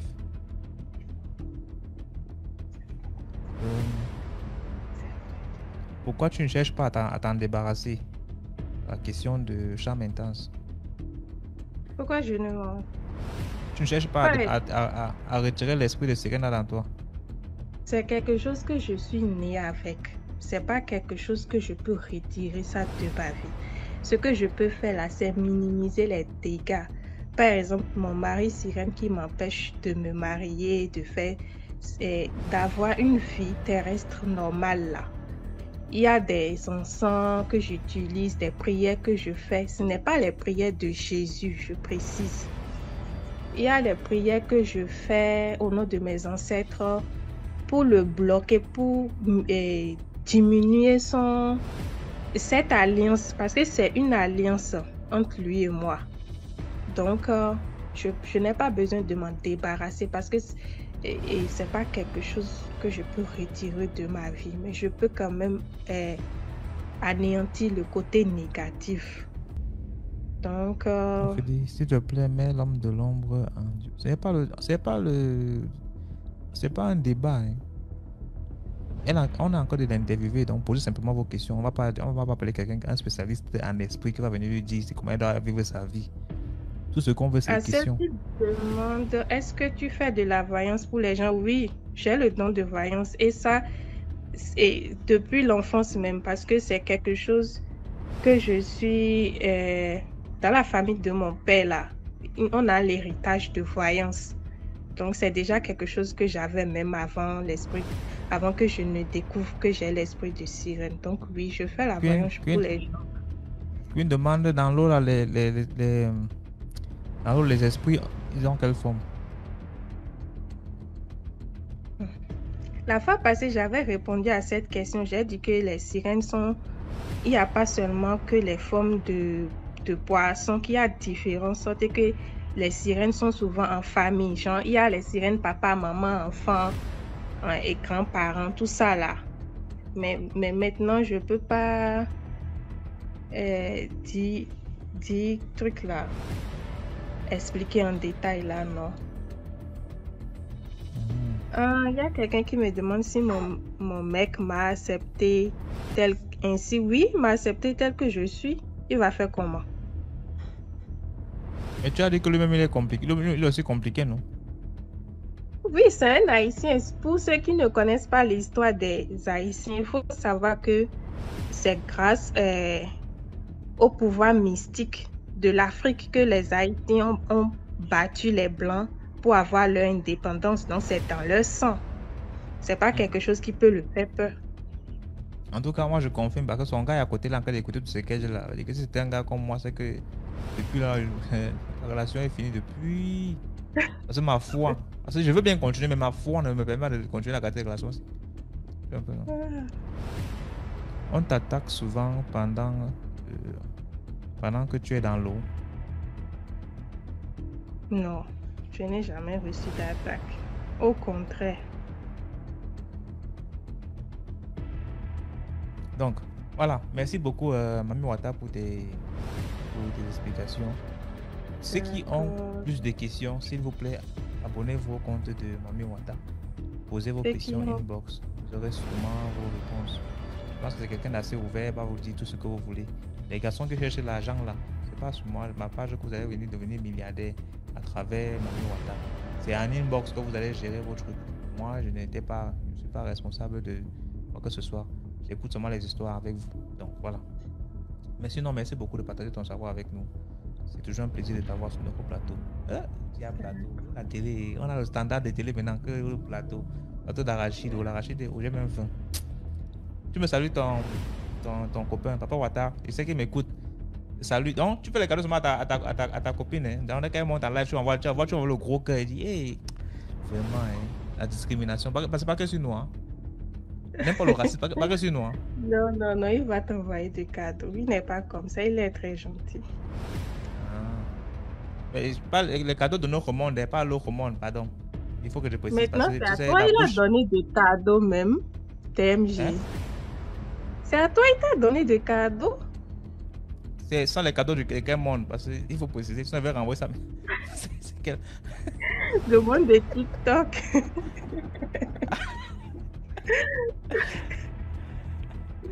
D'accord, okay. Je vais vous laisser. Merci. Ciao, ciao. D'accord. Merci à toi. C'est Cliff. Merci beaucoup. D'accord. Eh bien, il faut préciser. Parfois, c'est important de préciser.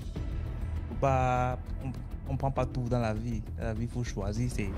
Même les cadeaux qu'on reçoit, il faut choisir. Tu te précises d'abord quand temps.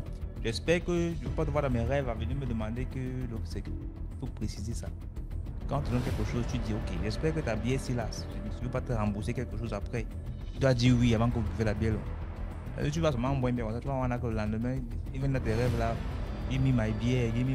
Ouais, tu vas die. Hein. C'est comme ça. Moi, si tu m'invites à aller prendre un pot, tu me dis par exemple, on va boire le whisky. Et que c'est par exemple, que tu m'invites, on sait que le whisky là c'est peut-être 45 000 la bouteille. Si je ne peux pas boire au moins 4 bouteilles dans la boîte, je ne peux pas avec toi. Je m'assure d'avoir que je peux pas boire 4 bouteilles dans la boîte. Même si je veux combien de bières, combien de bouteilles de whisky, je vais boire le même nombre de whisky là. On va boire tous ensemble.